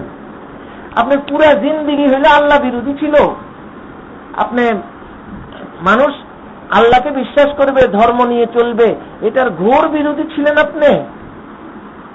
এবং বলতেছেন দুনিয়াতে সমস্যা এখান থেকে সৃষ্টি হয়। ওই আল্লাহর অস্তিত্ব আপনি স্বীকার করেন না, আপনি এখন আল্লাহ আল্লাহ বলতেছেন, এ কেমন কথা? হ্যাঁ, তোমরা জানো না আমি যে এখন কি কষ্ট অনুভব করতেছি, তোমরা জানো। আমার জিন্দগির সব আনন্দ ঘন মুহূর্তগুলোর স্মৃতিচারণ করতেছি, অনেক কিছু কল্পনায় আনতেছি, কিছুতেই আমি শান্তি অনুভব করি না। কিন্তু যখন আল্লাহ শব্দ বলি তখন শান্তি অনুভব করি, তবে আমি বিশ্বাস করি না। এরপরও বিশ্বাস করে না, বিশ্বাস করে না, তারপরেও আল্লাহ শব্দের মধ্যে কি পায়? স্বাদ পায়। কেন? রুহুটা তো ভিতরে আছে, রুহু তো আছে, এদের কিছু খোরাক পাইছে, পাইছে না? হিন্দুর বাড়িতে গিয়েও যদি নামাজের মুসল্লা পাওয়া যায়, নামাজ পড়ার সুযোগ পাওয়া যায়, নামাজের তবু তো একটা শান্তি। বাড়িটা হিন্দুর আর কি, কিন্তু নামাজ পড়ার কোনো জায়গা পায় না, ব্যবস্থা পায় না। হিন্দু বাড়িতে গিয়েই একটা জায়গা পাইলো, নামাজ পড়ার মতো মুসল্লা টসল্লা দিল, হয়েছে হিন্দুর বাড়ি, কিন্তু নামাজের শান্তিতে পাইছে। আল্লাহ আল্লাহরে স্বীকার করি না, তারপরও যখন আল্লাহ শব্দ বলি শান্তি অনুভব। কি সেটা? তো নফসের মতো চললে শান্তি পাবেন, শান্তি না পাইলে মানুষ এত কাজ করে না, এসব করে না, কিছু আরাম পায়, মজা পায়। তবে এই মজা টেনশন মুক্ত না, এই মজার ভিতরে বদমজাও আছে, বেমজাও আছে। আর যখন আল্লাহ পাকের মায়া মমতা ভিতরে জায়গা নিবে, তাই না, তখন ওই গুনার কাজগুলো ছেড়ে অনেক মজা পাইবেন। এবং আগে যেই কাজগুলো করতে কষ্ট মনে হইতো, এখন ওই কাজগুলো করে বড়ই প্রশান্তি লাভ করবেন। সাথে সাথে আগে যে ওই টেনশন সৃষ্টি হইতো, এখন আর টেনশন সৃষ্টি হবে না। মানে এখন রুহের খোরাকি পেতে আছে, এখন শান্তি আর শান্তি অনুভব। আল্লাহ দোস্ত, এই যে একটা মোবাইল দেখা যায়, এটা কি ছবি উঠানো হয়? হ্যাঁ, তাহলে দেখো, শুধু রেকর্ডিং হইলে তো চলতে পারে, কিন্তু ছবি উঠাইও না, তাহলে তো কি হইল? আর ওই যে কাপড় খুঁড়া পাগড়ি বান্ধার মতো ওরকম হইল আর কি, তাই না? কবিরা গুনাহ করা হবে, নফল কামের জন্য কবিরা গুনাহ। জোশের সাথে হুঁশও রাখবেন।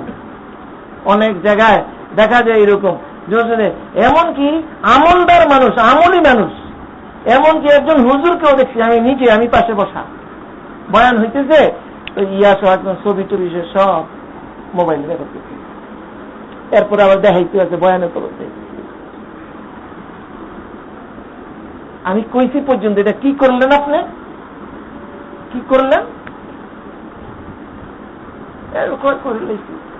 একটু বিষয় নিল।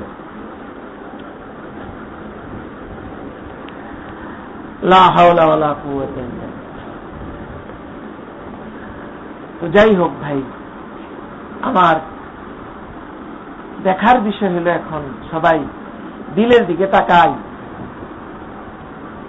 সাদি আলাইহির রহমা বলেন, তাআম্মুল দরায়ে নায়ে দিলকুনি, তাআম্মুল দরায়ে নায়ে দিলকুনি, সফাই বতদরি যে হাসিল কুনি। তোমার দিলের আয়নার মধ্যে একটু ফিকির করো, নজর দাও, নজর দাও। হাদিসে মানুষের দিলকে আয়নার মতো বলছে, আয়নার মতো। এটার অর্থ এটা না যে আপনি এখানে কাটলে আয়নার মতো একটা কিছু পাইবেন, আয়না জাতীয় কোনো ধাপ পাইবেন, না না, এটা উদাহরণ দিছে। কি দিছে? উদাহরণ দিছে। মানুষের দিলটা আয়নার মতো, আয়নার মধ্যে ছোট্ট একটা আয়না, বিশাল সূর্য আয়নার ভিতরে চলে আসে না, সবকিছু অনেক কিছু আসে। মানুষের দিলটাকে আল্লাহ পাক এত ক্ষমতা সম্পন্ন করে বানাইছেন, এত ক্ষমতা সম্পন্ন করে বানাইছেন, আল্লাহু আকবার। এটা আয়না মানে এটা মহা আয়না, সব কিছু এই আয়নার রাডারে ধরা পড়ে, সব। কেউ যখন গুনাহ করে তখন ওটা দাগ পড়ে, আসলে আপনি হৃৎপিণ্ড তালাশ করে কোনো দাগ পাইতেন না, মানে ওই পরিমাণ তার ক্রিয়া শক্তি, ওই পরিমাণ তার ক্ষমতা কি করলো? শেষ করে দিল। একটা আয়না যদি পরিষ্কার থাকে তখনই এটার মধ্যে সবকিছু আসে। আয়নাটার উপরে যদি আপনি কালি লাগিয়ে রাখেন, কিছু আসবে এটার ভিতরে? কিছু আসবেও না, এবং এটার থেকে বিম্বিত হয়ে আরেকটা ছায়া অন্যদিকে যাবে না, কিরণ অন্যদিকে যাবে। কিন্তু একটা মানুষ যদি দিলকে দিল বানায়, দিলকে যদি আল্লাহওয়ালা দিল বানায়, আল্লাহ পাকের যদি সেখানে জায়গা হয়ে যায়, জায়গা তো তখনই হবে যদি এই দিলটা আয়নার মতো হয়, এটা কালিমা মুক্ত হয়, তাই না? কোনো গুনাহ যদি হয়ে যায়, একটু দাগ পড়ছে, সাথে সাথে তওবা, রব্বানা যালামনা, মাওলা মাফ করে দেন, মাওলা গুনাহ করে দেন, সাথে সাথে মুছে যায়, পরিষ্কার হয়ে। এভাবে যদি কেউ তাতে, তার দিল প্রকৃতি আয়না। আল্লাহ পাকের জাত ও সিফাতের অনেক কিছুর ইনকিশাফ তার এখানে হইতে থাকে, এবং ওই তার সাহচর্য যারা আসে, ঠিকই ওই আয়নাতে সূর্য আসে, সূর্যের এই আলোটা আবার ওই আয়নার যেদিকে রোগটাকে ঘুরায়, ওটাও এরকম ঘুরে ওইদিকে দিকে। ঠিক ওই দিল থেকে ওর সামনে যা থাকবে ওরা ওখান থেকে পাইতে থাকে না। আয়না तू बचा बचा कर न रख कि ये आयना है वो आयना जो शिकस्ता अजीज तर है निगाहे आयना साज में। अल्लाह जय हो भाई। तो আল্লাহু আকবার। তো তুমি তোমার দিলের আয়নাতে একটু চিন্তা করো, দেখবা দাগ পাইবা, দাগ পাইবা, দাগ পাইবা। দাগ পাইলে এটাকে মোছার চেষ্টা করো। মোছবা কি দিয়া? तौबा दी। अगर दुनिया औक़बा पेश आयात नजर कर दंदरा हरगिज नशायात। আল্লাহ বুয়ালি কলন্দর কি সুন্দর বলতেছে, তোমার মধ্যে কত কি আসতে পারে, লোভ আসবে, মোহ আসবে, আসবে, সে আসবে, বহু কিছু হবে, কিন্তু তোমার একটা কাম হইল এগুলোকে থেকে দিলকে পরিষ্কার করা। কি দিয়া পরিষ্কার করা? বআবে তওবা বায়াত দিল বসুস্তান। তওবার পানি দিয়া দিল ধোও। তওবা করাটা এটা পানি তুললো। আয়নার মধ্যে ময়লা লাগলে পানি দিয়ে ধুই, তওবা করলে দিল পরিষ্কার হয়। তওবার পানি দিয়া দিল ধোও। দিল দোস্ত এমনই বিষয়, গুনাহ হয়ে যেতে পারে, সাথে সাথেই কান্নাকাটা শুরু, মাওলা আর করবো না, শয়তানের ধোঁকায় পড়ে মাওলা পড়ে করছে, আর বাস্তবেই ভবিষ্যতে আর না করারই দৃঢ় সংকল্প, সাথে সাথে মাফ হয়ে। শুধু মাফ হয় না, মাফ হয় যে এতটুকুই না, আল্লাহ কত দয়াময় যে গুনাহটা যদি মাফ হয়ে গেল, কিন্তু পরকালে যদি এই গুনার উপরে সাক্ষীটা থেকে যায়, হাসরের ময়দানে এই লোকের গুনার উপরে সাক্ষী থাকবে, এটা এই লোকের শরম এবং তার সম্মান হানি হবে। এই জন্য আল্লাহ সব সাক্ষী থেকে 4টে সাক্ষী হয়ে যায় গুনার সাথে সাথে, 4টা সাক্ষী থেকে গুনাহ মুছে ফেলে, এমন ভাবে উঠে হাসরের ময়দানে যে গুনাহও নাই, গুনার কোনো সাক্ষীও নাই। ফেরেশতা সাক্ষী থাকে, ফেরেশতার জেহেন মেমোরি থেকে আল্লাহ এটা মুছে ফেলেন। জমিন সাক্ষী হয়ে যায়, জমিনের মেমোরি থেকে দেখে মুছে ফেলে। অঙ্গ প্রত্যঙ্গ সাক্ষী হয়ে যায়, অঙ্গ প্রত্যঙ্গ থেকে সেটাকে ভুলিয়ে দেয়। হাসরের ময়দানে সব সাক্ষী হয়ে দাঁড়াবে, হাত সাক্ষী দিবে, পা সাক্ষী দিবে, তাই না? আল্লাহ ফেরেশতারা সাক্ষী দিবে, জমিন সাক্ষী দিবে, আবার আমল নামা সাক্ষী দিবে। ওই আমল নামা থেকে সেটাকে মুছে ফেলেন আল্লাহ পাক, কিছুই থাকে। কেমন দেয় আল্লাহ। এভাবে যদি আমরা হায়াত কাটাই, তাহলে ইনশাআল্লাহ আমাদের দুনিয়ার জিন্দেগিও সুন্দর হবে, আখিরাতের জিন্দেগিও সুন্দর হবে। এই জন্য দোস্ত খুব বেশি বেশি ফিকির করা চাই, খুব বেশি বেশি ফিকির করা চাই। জিগর মুরাদাবাদীর ঘটনা বেশি বেশি মনে করবেন, স্মরণে করবেন। যে আমি অনেক সময় বলি, শুধু যেন আমাদের স্মরণে থাকে, বুঝার জন্য। এর চেয়ে সুন্দর মেসাল আর কি হবে?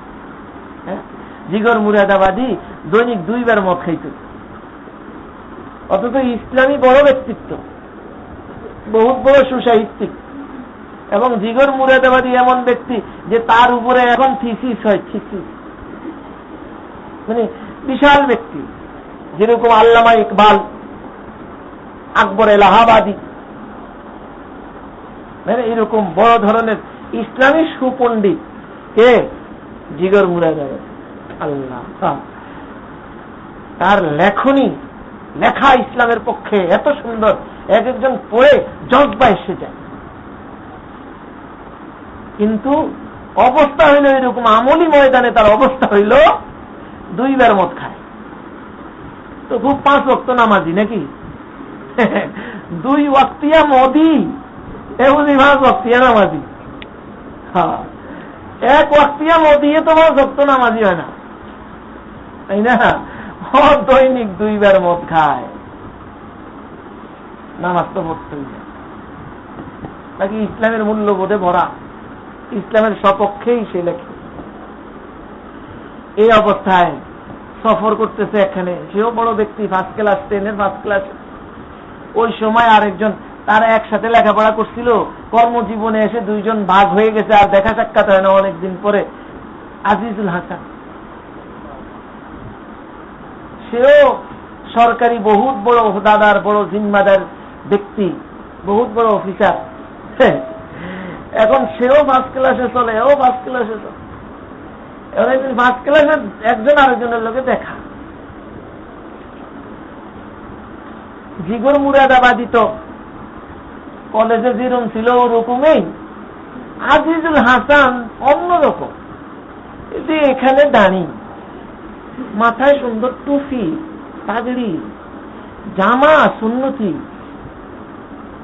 চেহারা নুরানি, দেখতেই তো ভিন্ন রকম। জিগর মুরাদাবাদী দেখা চিনছে, এও হেরে চিনছে। ও তো আজিজুল হাসান, ওকে চিনতে তো সময় লাগার দরকার নেই, এ দেখিয়ে চিনে আনছে। আর এ চিনতে একটু দেরি হইতে আছে, কারণ শুরুর তো ওরকম নেই, বদলে গেছে গাও। পরে চিনতে পরে, হ্যাঁ তুমি আজিজুল হাসান, তুমি না মিস্টারা ছিলা, তুমি না মিস্টারা ছিলা, তোমার তারে মিস করলো কে? শব্দ আর কি, মিস্টার, মিস্টার তো তারে মিস করলো কে? মিস, মিস, মিস মানে নাই আর কি, হ্যাঁ ফেল, মিস মানে ফেল। তোমার তারে মিস করলো কে? তুমি তো আমার মতো একজন মিস্টারিয়া ছিলা, তোমার এখানে দাঁড়িয়ে আসলো কোত্থেকে? কে তোমারে এমন বানাইলো? এটা বুঝাইছে তার ভাষায় আর কি, তোমার তারে মিস করলো কে? বুঝেন নাই কথা? তখন হ্যাঁ আমি তো হযরত হাকিমুল উম্মত হযরত থানভী রহমতুল্লাহ আলাইহি, তখন থানভী জীবিত ছিলেন, তো ওনার কাছে আমি আসা যাওয়া করি, তো ওই আসা যাওয়া এমনি। জামালে হাম নশীদর মন আসর কার, জামালে হাম নশীদর মন আসর কর, अगर नामन हुमा खाकम के हस्तम हम कौमुन ला यश्का जलीसुहुम। अल्लाह अल्लाह अल्लाह क्या मजा मुर्शिद के मैं खाने में है, दोनों आलम की हकीकत तेरे पैमाने में है, तमन्ना दर्द दिल की है तू कर खदमत फकीरों की, नहीं मिलता ये गौहर बादशाहों के खजीनों में। अल्लाह।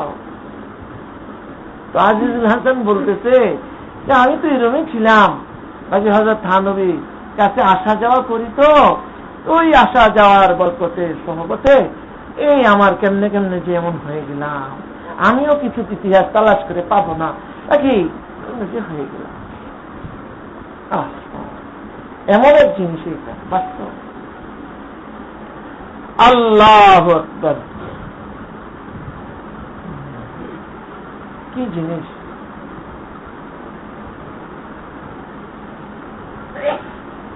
যাই হোক, তো এখন জিগর মুরাদাবাদী, সে তো বিশিষ্ট মুসলিম ব্যক্তিত্ব, জাতীয় পর্যায়ের ব্যক্তি। অবশ্যই এই দেশের মধ্যে হযরত থানভী নামে একজন বিশেষ ব্যক্তি আল্লাহওয়ালা আছে, এটা তো সে অবশ্যই জানে, যদিও কোনোদিন তার দরবারে আসার জরুরত মনে করে না এবং আসেও নাই, এভাবেই চলছে। আজকে জিগর মুরাদাবাদীর কথা শুনে, যেহেতু ক্লাসমেট সাথী, মনে রাখবেন দুনিয়াতে সাথীদের বহুত বড় অবদান থাকে, এই জন্য প্রত্যেকে তার সাথীদের সাথে ভালো ব্যবহার করবেন এবং তাদেরকে আল্লাহর পথে লাগাইবেন। অনেক ইতিহাস আছে যে সাথীর উসিলায় একজন আল্লাহওয়ালা হয়েছে। কার উসিলায়? সাথীর উসিলায়। এজন্য ভালো সাথী হবেন। আপনার যত সাথী আছে তাদের আপনিও তো সাথী, এই সাথীদের ভালো সাথী হবেন। আল্লাহ জিগর মুরাদাবাদীর কথাটা শুনে না, কার? আজিজুল হাসানের কথাটা শুনে। এই আজিজুল হাসান ওই আজিজুল হাসান যার নাম বলা হয় খাজা আজিজুল হাসান মজসুর রহমতুল্লাহ। আল্লাহ, তো এর কথা শুনে জিগর মুরাদাবাদী বলতেছেন যে আমার তো একদিন ওনার কাছে যেতে মনে চায়। দেখেন কাজ কিন্তু শুরু হয়ে গেছে। আমার একদিন হযরত থানবীর কাছে যেতে মনে চায়, তো তুমি একটু ওনাকে জানাইও, যেহেতু ওনার অনেক নিয়ম কানুন আছে, ওনাকে একটু জানাইও যে আমি ওনার কাছে আসতে চাই, একটু দেখা করব। তবে এই কথাটাও একটু জানাইও যে আমি তো খুব খারাপ, আমি 2 বার মদ খাই। আমি ওখানে গেলে পরে যদি মদ খাওয়ার টাইম আসে আর মদের আমার খাওয়ার নেশা আসে, তখন আমি কিন্তু মদ না খেয়ে পারবো না, আমি মদ খেতে হবে, এতটুক অবকাশ আমাকে দিতে হবে, এটাও একটু তুমি হুজুরের কাছে বইল। দেখেন মানুষ বড় কিন্তু এমনি হয়নি, ওই লাইনের বড় হয়েছে তো বলো আকল হুঁশ দিছে না তারে, এই জন্য আগেই কয়ে নিতেছে সবকিছু। আমার এই দুর্বলতাগুলো এভাবে বলতেছে, যেহেতু হুজুরের কাছে বইল কিন্তু মদ খাওয়ার অবকাশ থাকতে হবে। হযরত থানবী রহমতুল্লাহর কাছে আজিজুল হাসান আয়েশা যখন বলছে হযরত জিগর মুরাদাবাদীর সাথে তো দেখা হয়েছে, এখন তো জিগর মুরাদাবাদী বিশাল বড় ব্যক্তি, কে না জানে, হযরত থানবীও নাম শুনছেন, বড় ব্যক্তি। থানবী বলছেন যে তুমি জিগর মুরাদাবাদীকে আমার পক্ষ থেকে সালাম দিবা আর বলবা আমার এখানে আসতে আমার অনুমতি আছে, অনুমতি আমি দিছি তাকে আসার জন্য। তবে সে যে মদ খাওয়ার অনুমতি চাইছে, এ ব্যাপারে আমার কথা হলো এই জায়গাটা তো ওয়াকফ করা, এটা খানকা, এটা ওয়াকফ করা, নেক আমল করার জন্য এটাকে ওয়াকফ করা হয়েছে। এই জন্য মদ খাওয়া তো গুনার কাম, হারাম, এই কাজের অনুমতি আমি এখানে দিতে পারবো না। হ্যাঁ, আমার নিজস্ব বাড়ি আছে পাশে, তার যদি মদ খেতেই হয় তো ওই টাইমে আমার বাড়িতে গিয়ে সে খাবে। আল্লাহ, কি অবস্থা! অনেক মদ খাওয়ার অনুমতি উনি দেন, যদি তার খাইতে হয় তো তরবিয়ত কাকে বলছে এরকম না। হ্যাঁ, মদ খাওয়ার, হ্যাঁ ঠিক আছে। জিগর মুরাদাবাদীকে যখন এই কথাটা শোনানো হইল যে হযরতের কাছে আপনার কথা বললে পরে হুজুর বলছেন আপনি যেতে, আর যে মদের কথা বলছেন সেটা এভাবে তিনি বলছেন যে ওর জায়গাটা যেহেতু ওয়াকফ করা, এজন্য ওনার অধিকার নাই ওখানে মদ খাওয়ার অনুমতি দেওয়ার অধিকার নাই। হ্যাঁ, ওনার বাড়ি যেহেতু আছে কাছেই, ওটা ওনার মালিকানা জায়গা, ওখানে আপনার মদ খানার প্রয়োজন হলে ওখানে গিয়ে আপনি খাবেন। ওনার এই কথাগুলো শুনে জিগর মুরাদাবাদী ওখানেই কেঁদে দিছে, তাই দেওয়া শুরু হয়ে গেছে। ওখানে কেঁদে দিল একবারে, আর বলতেছে হায় রে, আমি এতদিন মনে করছি আল্লাহওয়ালারা আমাদের মতো পাপীদেরকে ঘৃণা করে, আজকে দেখতেছি না, তারা আমরা যত পাপী হই আমাদেরকে কিন্তু ঘৃণা করে, আমাদেরকেও চায় কেমনে আল্লাহ পাকের সাথে সম্পৃক্ত হতে পারি, তারা চায়। আল্লাহওয়ালা এরুমি, তাই না? তারা ঘৃণা করে না, করতে পারে না। আল্লাহ, আমার সাহেব রহমতুল্লাহ আলাই বলছেন, উনি হযরত মাদানী রহমতুল্লাহ আলাইকে শেষ রাত্রে বলতে শুনছেন, দোয়া করতেছে আল্লাহ পাকের কাছে, যে বুদে কে দোজখ জে মন পুরশুদে, আল্লাহ, যে বুদে কে দোজখ জে মন পুরশুদে, মগর আসিয়ারা রেহাই শুদে। মাওলা, কি অসুবিধা আছে, আপনি আমি হোসাইন আহমদকে এত মোটা তাজা করে বানান যে জাহান্নামের পরিধি যতখানি আমাকে দিলে যেন সব ভরে যায়, আর কোন মানুষ যেন যাওয়ার জায়গা না পায়। কেমন মনে করেন? কত বড় গুদ্দা দেখো, কে বুধে কে দো যাবে রেমান পুরুষুদে মগরা সিয়ারা রেহাই সুদে।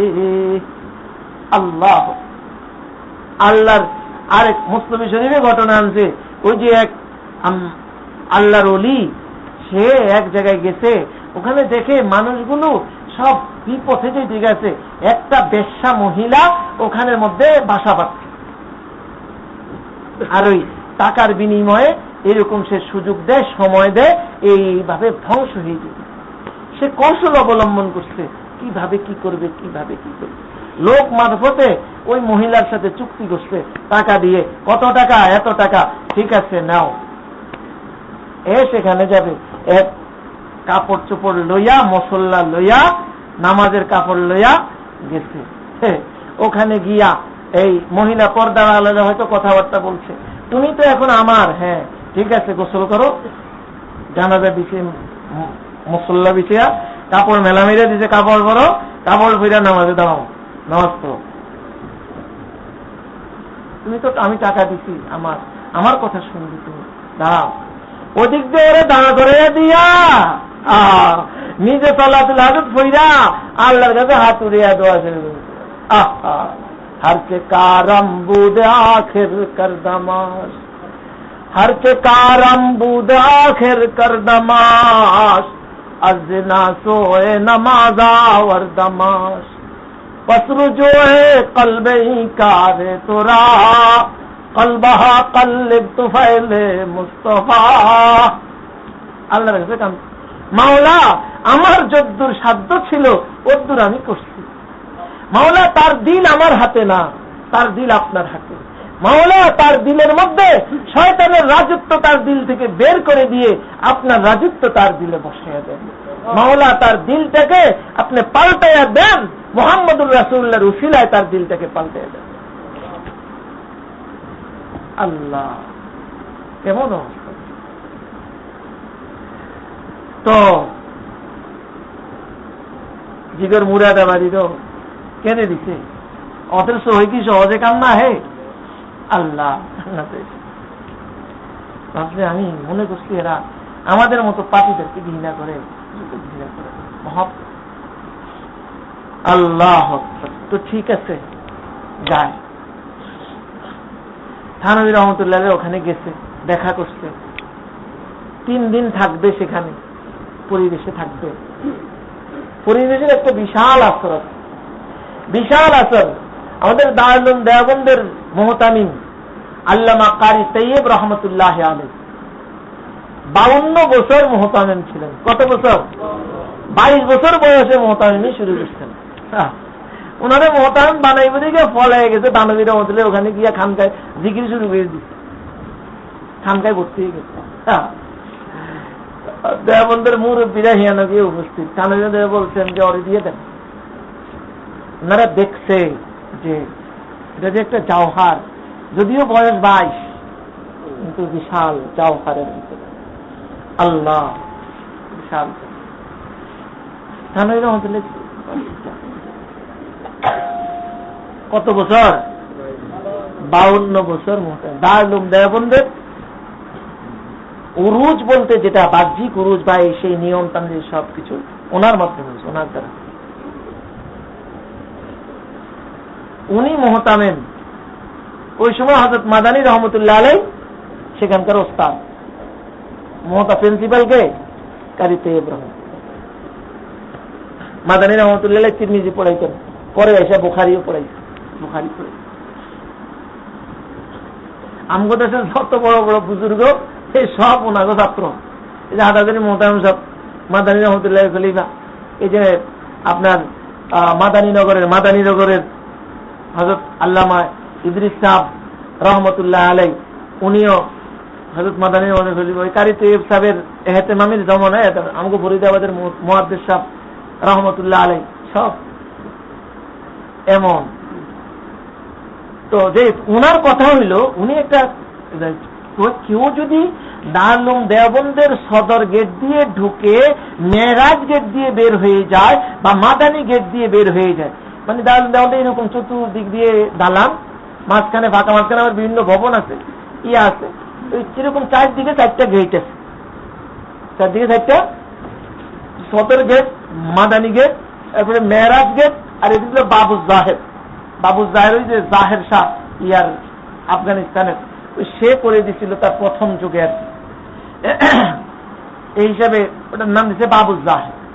যাই হোক, তো উনি বলতেন যে এক গেট দিয়ে ঢুকে যদি আরব গেট দিয়েও কেউ বের হয়ে যায়, এদিক সেদিক নজর নাও দেয়, তারপরেও সে তার নিজের মধ্যে একটা পরিবর্তন পাবে। মাহলের আসর বুঝাইছেন, যে মাহলের একটা আসর আছেই, পরিবেশের একটা আসর আছে।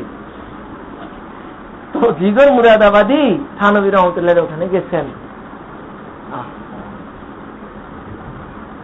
যাওয়ার পরে এই পরিবেশ তো ওনারা কোনোদিন দেখেন না, কল্পনাও করেন না, দেখছেন। আল্লাহ পাকই জানে ওনার ভিতরে হয়েছে, থানভী ওই কথা শুনেই, সালাম শুনেই মনে হয় ভিতরে অনেক কিছু হয়ে গেছে, তাই না?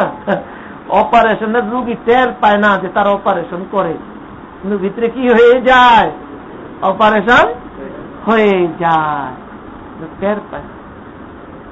এখন না মনে করেন আমাদের ইঞ্জেকশন দিয়া ব্যবত করিয়া করে, টের পায় না। আগের জমানায় এমন কৌশল ছিল যে অপারেশন হয়ে যেত, টের পাইত না। সময় নেই, আমরা ঘটনা শুনাইতাম আপনার, আথার আলী সাহেব, মাওলানা আথার আলী সাহেবের ঘটনা। অপারেশন করে দিতে হাকিমে, কিন্তু উনি কইতে পারবেন একবার অপারেশন, যে একদম অপারেশন, উনি টেরও পায়নি। যাই হোক, রোগ ভালো হয়ে গেছে, রোগ কি হয়ে গেছে, ভালো হয়ে গেছে। এমন হাকিম হাবিবুর রহমান সাহেব ছিলেন, বহুত বড় হাকিম। এই যে ওনার নামে ঢাকাতে রোডও তো একটা আছে, হাকিম হাবিবুর রহমান। তো এখন থানভী রহমতুল্লাহ ওখানে গেছে, 3 দিন থাকছে, 3 দিন কেটে গেছে। 3 দিনের মধ্যে একদিনও মদের কথা কয় না, মদ খায় না। ওই যে 2 দিন 2 বার দৈনিক 2 বার মদ খায়, শর্ত বেড়ে আসছে। এখন তো 3 দিনে 6 বার হওয়ার কথা, মদের কোনো আলোচনাই নাই, কথাই নাই। এবার 3 দিন শেষ হয়েছে, তো যাইব হুজুরের কাছে। দেখেন সব জিনিসের একটা উসুল আছে। থানভী রহমতুল্লাহ এরকম ধৈর্য একজন মুরিদ করাইছেন, আসো দেখো, থাকো, দেখো, ধৈর্য মুরিদ করেছেন। এটা উসুল আছে, উসুলের ভিতরে থাকলে ফায়দা।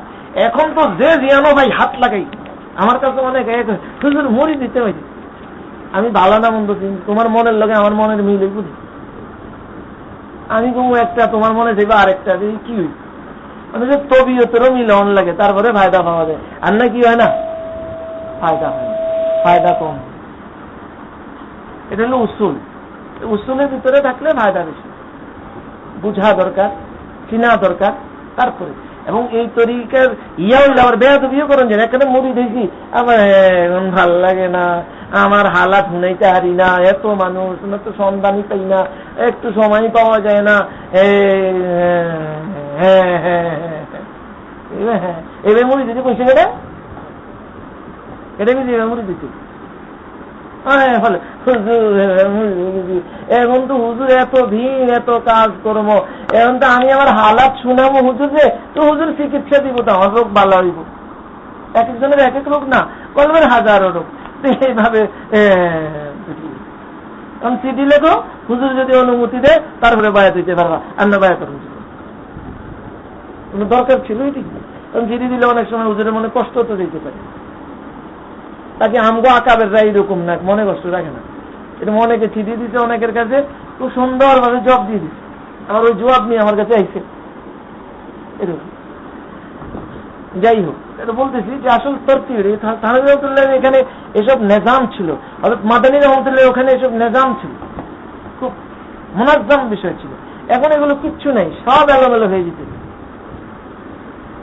আর ফায়দা হইতে আছে ওইরকমই হাবদা, ফায়দা হাবদা মানে হাবদা ওই খিচুড়ির মতো আর কি, কি করে লাবড়ার মতো আর কি, লাবড়ার মতো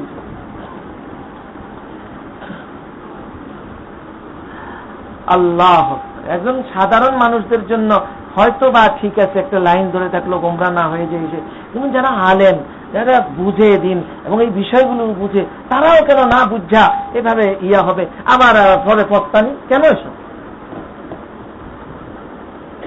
আমার কাছে একজনের মুরিদ হয়েছে, পরে হুজুর এখন তো এরকম আপনার তবিয়তের সাথে আমার তবিয়ত মিল খায় না, সেও একজন আলেম, এইরকম হুট করে আমার কাছে বাইরে দিতে কে গেছি আপনি তো আমি প্রথম করি না, 2-3 দিন পরে করছেন, আপনি আরো বুঝে আইলেন না কেন? এরপরে অনুমতি দিছি যে ভালো যান, এটা যে আপনি ভিতরে রাখেন নাই, প্রকাশ করছেন, আমি খুব খুশি হয়েছি এবং আপনার একটা ওখান থেকে হবে আমি আশাবাদী। এখন ভালো আমার লোক সম্পর্ক রাখে, অসুবিধা নেই। তো উসুল আছে, নিয়ম আছে, মনে রাখেন তুরুকুল ইশকে কুল্লুহা আদাব, আল্লাহকে পাওয়ার রাস্তা এটা আদব দিয়েই পাইতে হয়। তুরুকুল ইশকে কুল্লুহা আদাব, এখানে আদবেরই প্রয়োজন, আদব দিয়েই হয়। আল্লাহ যাই হোক, তো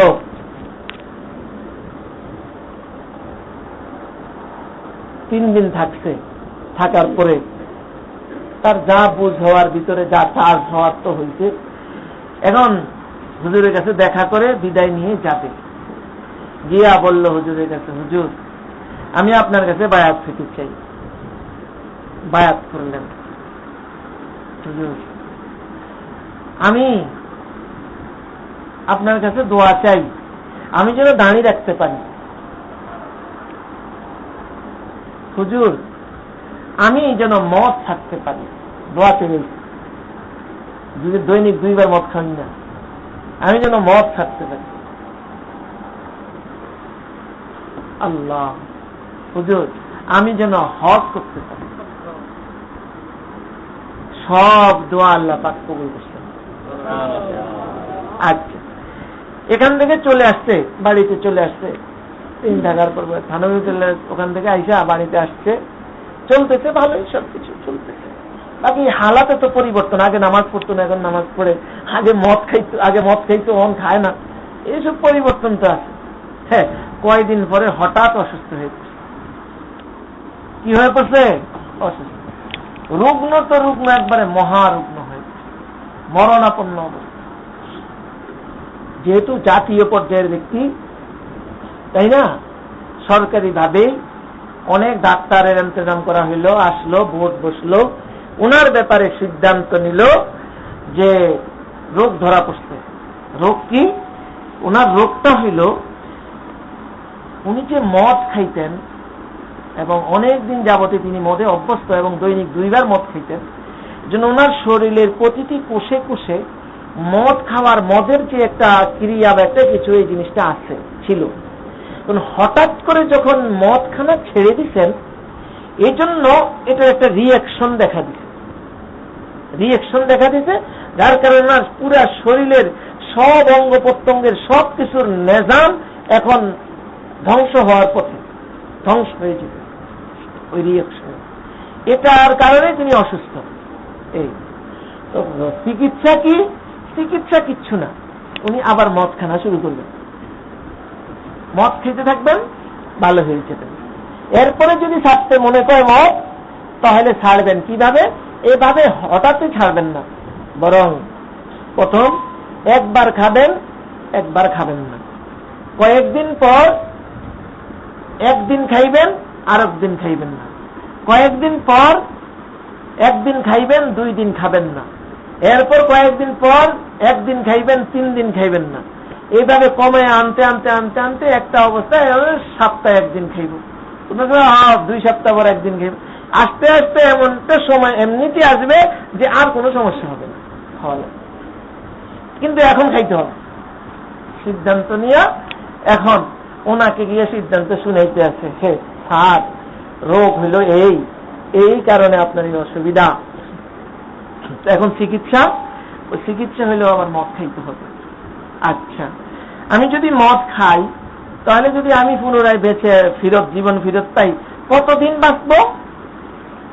হ্যাঁ, আপনার স্বাভাবিক মৃত্যু হোক, এখনো অনেক সময় আছে, আপনি আরো অনেক বছর সময় পাবেন, হায়াত পাবেন, একাধিক যুগ আপনি এখনো হায়াত পাইতে পারেন। এই জন্য এই হায়াত পাবেন। মদ খাইলে এখন সুস্থ হয়ে যাবেন, আর যদি মদ না খাই মদ না খাই তো অসুস্থ হয়ে মরে যাবেন। এরকম ওই জিগর মুরাদাবাদী ডাক্তারদেরকে জবাব দিতে আছে, কয় দেখো আমি মদ না খাওয়ার দরুনে যদি আমি এখন বেঁচেও মরেও যাই, মদ না খাওয়ার কারণে যদি আমি এখন মারাও যাই, আমার এই মৃত্যু আমার কাছে ওই হায়াতের চেয়ে প্রিয় যেই হায়াতটা মদ খাইলে পরে আসবে। কারণ আমি মদ খেয়ে জীবিত থাকবো, এই হায়াতের উপরে আমার মাওলায়ে পাক নারাজ। মদ ছাড়ার কারণে যদি আমি মারাও যাই, আমার এই মৃত্যুতে আমার মাওলায়ে পাক রাজি। আমার যে মৃত্যুতে মাওলা সন্তুষ্ট, আমি ওটা কাম্য। আমার কেমন স্বাদ পাইছে, আগে মদ খাইয়া যা স্বাদ পাইছে এর চেয়ে কি কোটি কোটি বেশি গুণ স্বাদ পায় না মদ না খাইয়া স্বাদ। ডাক্তাররা বলতেছে জীবনের আশা দেওয়া হয়েছে, সবকিছু হয়েছে, তারপরেও বলতেছে না না না, মদ না খেয়ে মরে যাব, এটা আমার কাছে অধিক প্রিয়, অধিক। আল্লাহ দিলে কো মুবতালায়ে দোস্ত বাশত, দিলে কো মুবতালায়ে দোস্ত বাশত, রেজায়ে দোস্ত বাশত, রেজায়ে দোস্ত বাশত। দুনিয়ার বিবেচনা অনেক মানুষের জিগর মুরাদাবাদীরে ওই মুহূর্তে পাগল কইতে পারত, হয়তো অনেকে কইছ পাগল, হয়তো বা কেউ কইছে, কিন্তু পাগল না, উনি পাগল না। উনি আগে যেরকম জিগর মুরাদাবাদী ছিল, এরপরে মদ না খাওয়াতে অসুস্থ কয়েকদিন পরে এমনি ভালো হয়ে গেছে। আল্লাহ মদ খাওয়াইও ভালো করতে পারে, না খাওয়াইও ভালো করতে পারে। মদ না এরপরে সুস্থ হয়েছেন, অনেক লম্বা হায়াত পেয়েছেন, অনেক লম্বা হায়াত। আল্লাহ দুনিয়ার মধ্যে তারা পাগল বলতে পারত, পাগল, পাগল না। উস্তে দিওয়ানা কে দিওয়ানা না সুদ, উস্তে ফরজানা কে উ দিওয়ানা সুদ, উস্তে ফরজানা কে উ দিওয়ানা সুদ। কই ওটা পাগল, যেটা পাগল হয় না সেটা পাগল। কই যে পাগল হয় নাই সে পাগল। কয় যে পাগল হইছে ও সবচেয়ে বড় বুদ্ধিমান। পাগল মানে দুনিয়ার পাগল না, কার পাগল?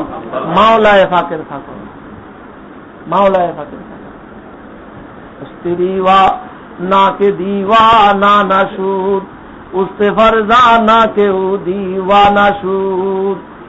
আল্লাহ আল্লাহ পাক আমাদের সকলকে বুঝার আমল করার তৌফিক দান করুন।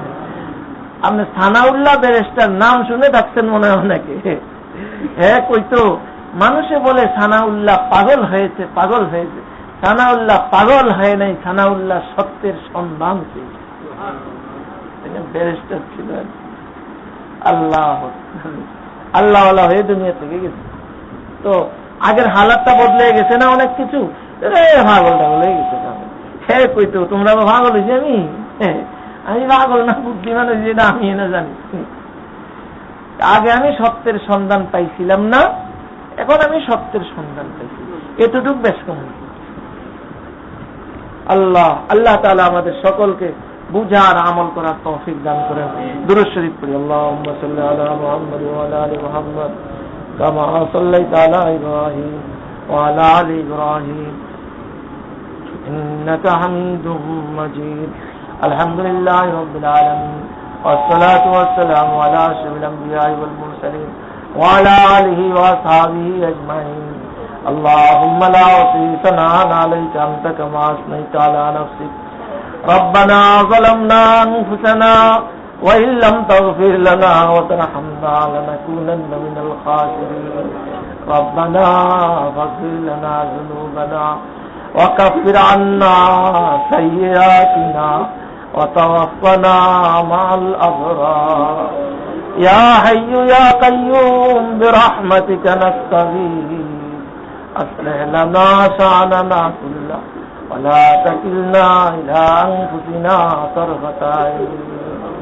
ربنا هب لنا من أزواجنا وذرياتنا قرة أعين وجعلنا للمتقين إماما رب ارحمهما كما ربياني صغيرا رب ارحمهما كما ربياني صغيرا رب ارحمهما كما ربياني صغيرا ربنا هب لنا من أزواجنا وذرياتنا قرة أعين واجعلنا للمتقين إماما يا الله দোষী অপরাধী মাওলা বন্দা গান্ধা মাওলা মাওলা মাথার তালু হইতে ভাইয়ের তালু পর্যন্ত গুনাতে ভরা মাওলা দয়া করে মাফ করে দেন মাফ করে দেন মাওলা মাফ করে দেন মাওলা माफ कर देन मौला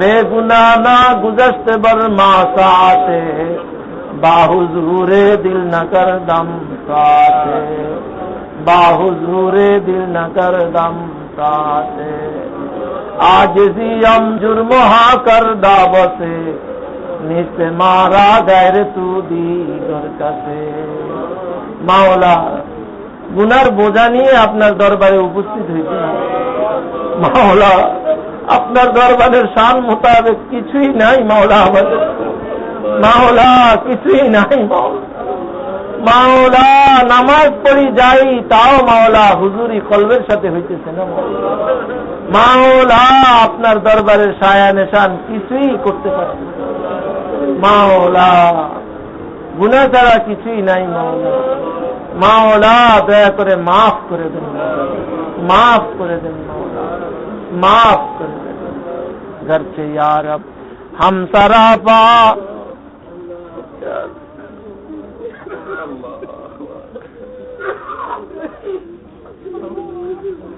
या अल्लाह गुनाह खता माफ कर दे या अल्लाह माफ कर दे या अल्लाह আপনার মাঝে আর আমাদের মাঝে মাওলা গুনাহ পর্দা হয়ে আসে মাওলা या अल्लाह গুনার পর্দা শেষ করে দেন মাওলা हिजाब मक़सद में सियान मंसूर गुनाह मोजब हरमान मंसूर गुनाह मोजब हरमान मंसूर या अल्लाह गुनाह खत्म करे देन खत्म करे देन या अल्लाह दुनियार समस्त मुसलमान के माफ करे देन मृत जीवित वृद्ध युवक नारी पुरुष পরিচিত অপরিচিত মাওলা সকলকে মাফ করে দেন মাওলা আমরা কতিপয় গুনাহগার বান্দা মাওলা মাওলা সেই দুপুর থেকে নিয়ে মাওলা বিকাল থেকে নিয়ে মাওলা এই পর্যন্ত মাওলা মাওলা বিভিন্ন জায়গা থেকে মাওলা আপনি একত্রিত করে দিয়েছেন আমাদেরকে মাওলা মাওলা এখানে কেউ টাকা পয়সা পাওয়ার জন্য আসে না মাওলা ধন সম্পদের জন্য আসে না মাওলা বেআবাদ জায়গা মাওলা এখানে থাকা খাওয়ারও ব্যবস্থা নাই মাওলা শুধু আপনার সন্তুষ্টির জন্য এখানে আসা হয়েছে মাওলা মাওলা আপনি আমাদের উপর রাজি খুশি হয়ে যান মাওলা এই জায়গার উপর রাজি খুশি হয়ে যান এই মহল্লার উপর রাজি খুশি হয়ে যান এলাকার উপর রাজি খুশি হয়ে যান সমস্ত মুসলমানের উপর রাজি খুশি হয়ে যান ইয়া আল্লাহ যা কিছু আলোচনা হইল মাওলা আমল করার তৌফিক দান করুন মাওলা আপনার অকৃতজ্ঞ বানায়া দুনিয়া থেকে নিয়েন না মাওলা মাওলা আমরা আপনার অকৃতজ্ঞ মাওলা অকৃতজ্ঞ মাওলা ইয়া আল্লাহ সন্তানাদির জন্য কান্না আসে মাওলা স্ত্রীর জন্য কান্না আসে মা বাবার জন্য কান্না আসে মাওলা আপনার জন্য কান্না আসে না মাওলা মাওলা আপনার জন্য কেন কান্না আসে না আমরা কত অকৃতজ্ঞ আপনার মাওলা কত অকৃতজ্ঞ আপনার মাওলা কত অকৃতজ্ঞ আপনার ইয়া আল্লাহ একজনের আন্তরিকতা পেয়ে সবকিছু ভুলে যাই মাওলা আপনার আন্তরিকতার কি অভাব আছে মাওলা মাওলা এত কিছু আপনি দিলেন মাওলা যেই অন্তর দিয়ে অন্যকে মহব্বত করি সেই অন্তর তো আপনারই দেওয়া মাওলা আপনিই দিয়েছেন মাওলা মাওলা ওই অন্তর থেকে গায়রুল্লাহকে সরাইয়া দেন মাওলা গায়রুল্লাহকে সরিয়ে দেন মাওলা, আপনার জায়গা হয়ে যায় মতো সামান করে দেন মাওলা, আপনার জায়গা হয়ে যায় মতো সামান করে দেন মাওলা। মাওলা আপনার ইলম ও ইরফানের দৌলত দান করেন মাওলা, আপনার ইয়া আল্লাহ ইশক ও মোহব্বতের দৌলত দান করেন মাওলা। ইয়া আল্লাহ অন্তরকে নুরানি বানিয়ে দেন মাওলা, সমস্ত কালিমা দূর করে দেন মাওলা। বাকি হায়াত মাওলা আপনার জন্য হয়ে থাকার তৌফিক দান করেন মাওলা। ইয়া আল্লাহ সর্বদা দিলের যেন আপনার ফিকির থাকে মাওলা, আপনার জিকির থাকে মাওলা। ইয়া আল্লাহ, ইয়া আল্লাহ, ইয়া আল্লাহ এদিক সেদিক আর কতদিন ঘুরবো মাওলা। মাওলা আপনার দরবারে লাগাই দেন মাওলা, মাওলা আপনার দরবারে লাগিয়ে দেন মাওলা। কব তলক ঘুমতা রহো মাই দরবদর, आए खुदा अब तू लगा दे राह पर, आए खुदा अब तू लगा दे राह पर, आए खुदा अब तू लगा दे राह पर। शादियों गम से दो आलम के मुझे आजाद कर, अपने जिक्र फिक्र से अपने दर्दो गम से यारब दिल को मेरे शाद कर, अपने दर्दो गम से यारब दिल को मेरे शाद कर। या अल्लाह, या अल्लाह দুনিয়ার রং তামাশার ভিতরে দুনিয়াকেই মাওলা ইয়া আল্লাহ অনেক আরামের জায়গা মনে করে বসে আছি মাওলা, জান্নাত থেকে বেখবর হয়ে গেছি। আপনার দিদারের ইয়া আল্লাহ যে মর্যাদা, আপনার দিদারের যে মহব্বত, যে আকর্ষণ মাওলা, ইয়া আল্লাহ সেসব থেকে বেখবর হয়ে গেছি মাওলা। আমাদেরকে আপনি বাকার বানিয়ে দেন মাওলা। বেকার হো মাই, বেকার হো মাই, বাকার কর দে, বাকার কর দে মাওলা। কামের বানিয়ে দেন মাওলা, মাওলা কাজের বানিয়ে দেন মাওলা। ইয়া আল্লাহ যতজন এখানে উপস্থিত আছেন মাওলা, মাওলা মাওলা প্রত্যেকে কলবের সাফাই চাইতেছেন মাওলা। ইয়া আল্লাহ এক এনায়েত কি নজর, এক এনায়েত কি নজর मेरी तरफ कीजिए, सीना मेरा नूर अरबां से जरा भर दीजिए, सीना मेरा नूर अरबां से जरा भर दीजिए, सीना मेरा नूर अरबां से जरा भर दीजिए। खलीलुल्लाह का जज्बा अता कर, मुझे जज्बे जुनूबे इंतहा दे, मुझे जज्बे जुनूबे इंतहा दे। तड़पने भड़कने की तौफीक दे, तड़पने भड़कने की तौफीक दे।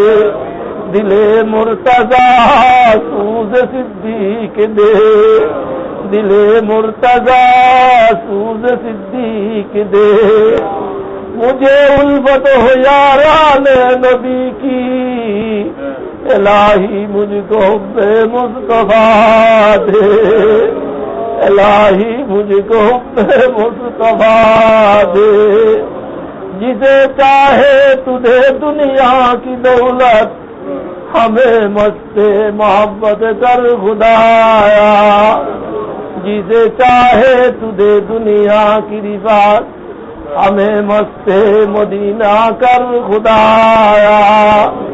जिसे चाहे तुझे दुनिया की अजमत, हमें उशाक काबा कर खुदाया, हमें उशाक काबा कर खुदाया। या अल्लाह, या अल्लाह, या अल्लाह আপনার দরবারে লাগিয়ে রাখেন। जो लोग के कहलाते हैं सब तेरे गली के, जो लोग के कहलाते हैं सब तेरे गली के, उन लोगों की दफ्तर में मेरे नाम लिखा दो, उन लोगों की दफ्तर में मेरे नाम লেখা दो। या अल्लाह দুনিয়ার রাজা বাদশাদের কাছে গিয়া মাওলা মানুষ কত কি করে মাওলা, অনেকে তাদেরকে কুত্তা বললেও ইয়া আল্লাহ বাদশার কুত্তা বললেও আনন্দ অনুভব করে মাওলা।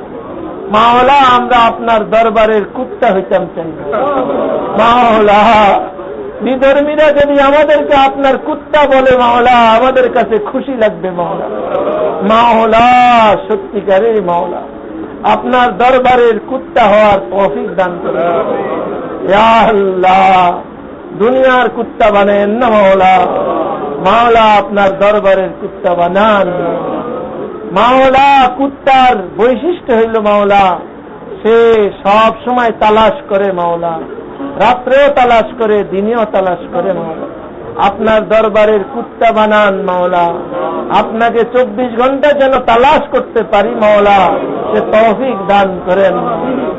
গামো তক বিদায় রমোগা সাকনে কাবা, গামো তক বিদায় রমোগা সাকনে কাবা, यानी के তোরা মি তলবম খানা বখানা।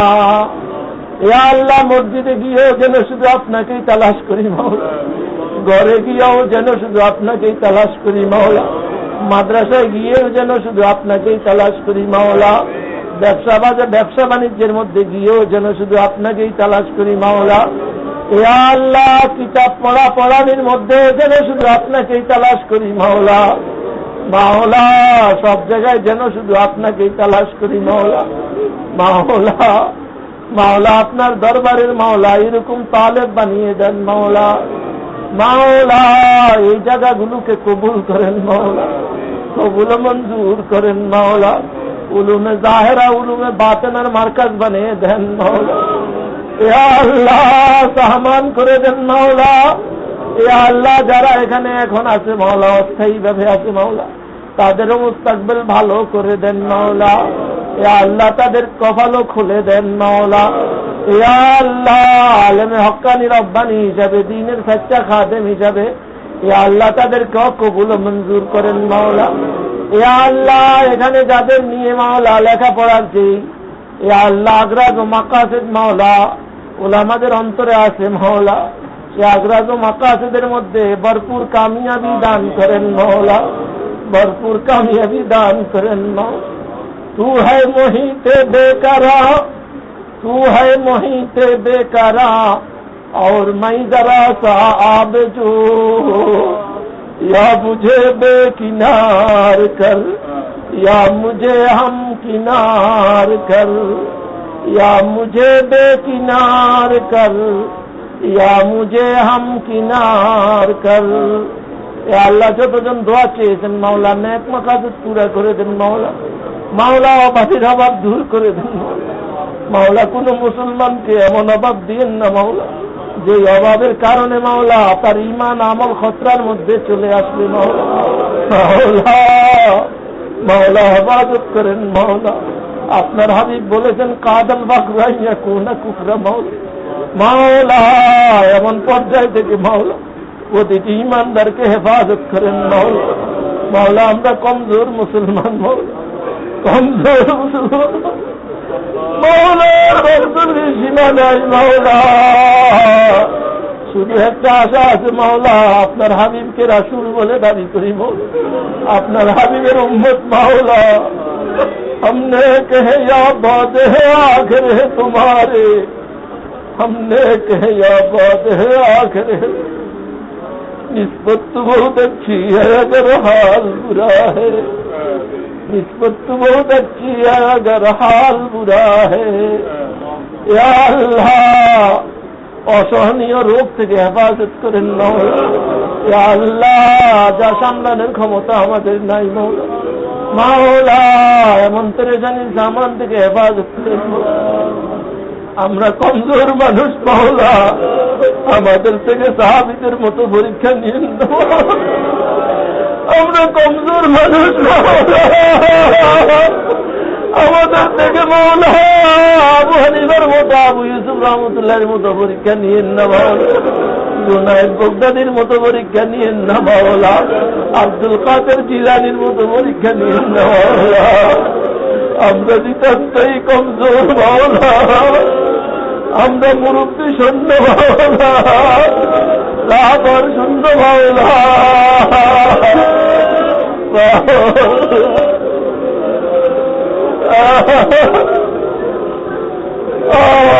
उसका निगाहबान है, उसका निगाहबान अगर है खुदा है। मौला अपने द्वारा हमारे কোনো निगाहबान নেই মাওলা। মাওলা দয়া মায়ার মুআমালা করেন মাওলা, পেরেশান হাল মুসলমানের পেরেশানি দূর করে দেন। মুসলিম দেশগুলোকে মাওলা বিধর্মীদের আগ্রাসন থেকে হেফাজত করেন, হেফাজত করেন মাওলা। মাদ্রাসাগুলোকে হেফাজত করেন, মুসলমান ইমানদার দিনের উপরে চলনেওয়ালাদেরকে হেফাজত করেন মাওলা। দিন নিয়ে চলে থাকার তৌফিক দান করেন, অসুস্থদেরকে সুস্থতা দান করেন। আমাদেরকে মাওলা রুহানি রোগে সবাই আক্রান্ত, রোগ থেকে মুক্তি দান করেন। ইয়া আল্লাহ দেহের রোগ থেকেও মুক্তি দান করেন। ইয়া আল্লাহ সিরাজ ভাইকে পুরাপুরি সেহাত ও আফিয়ত নসিব করেন মাওলা। আরো যতজন অসুস্থ আছেন, বেরাইম্মা আছেন, সবাইকে সেবায় কামেলা নসিব করেন মাওলা। ইয়া আল্লাহ সমস্ত মাদারিসের জরুরিয়াত পুরা করে দেন, এখানকার সব জরুরত গায়েব থেকে পুরা করে দেন, সমস্ত মসজিদের জরুরিয়াত পুরা করে দেন।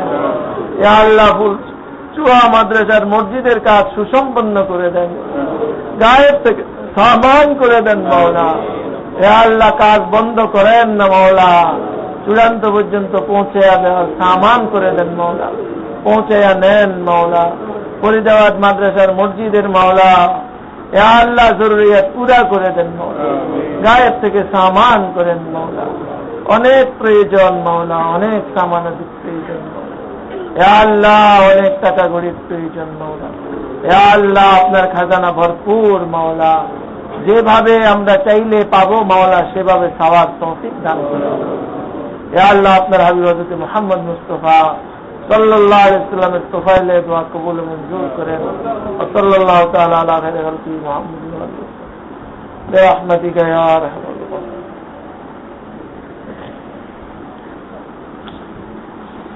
আল্লাহ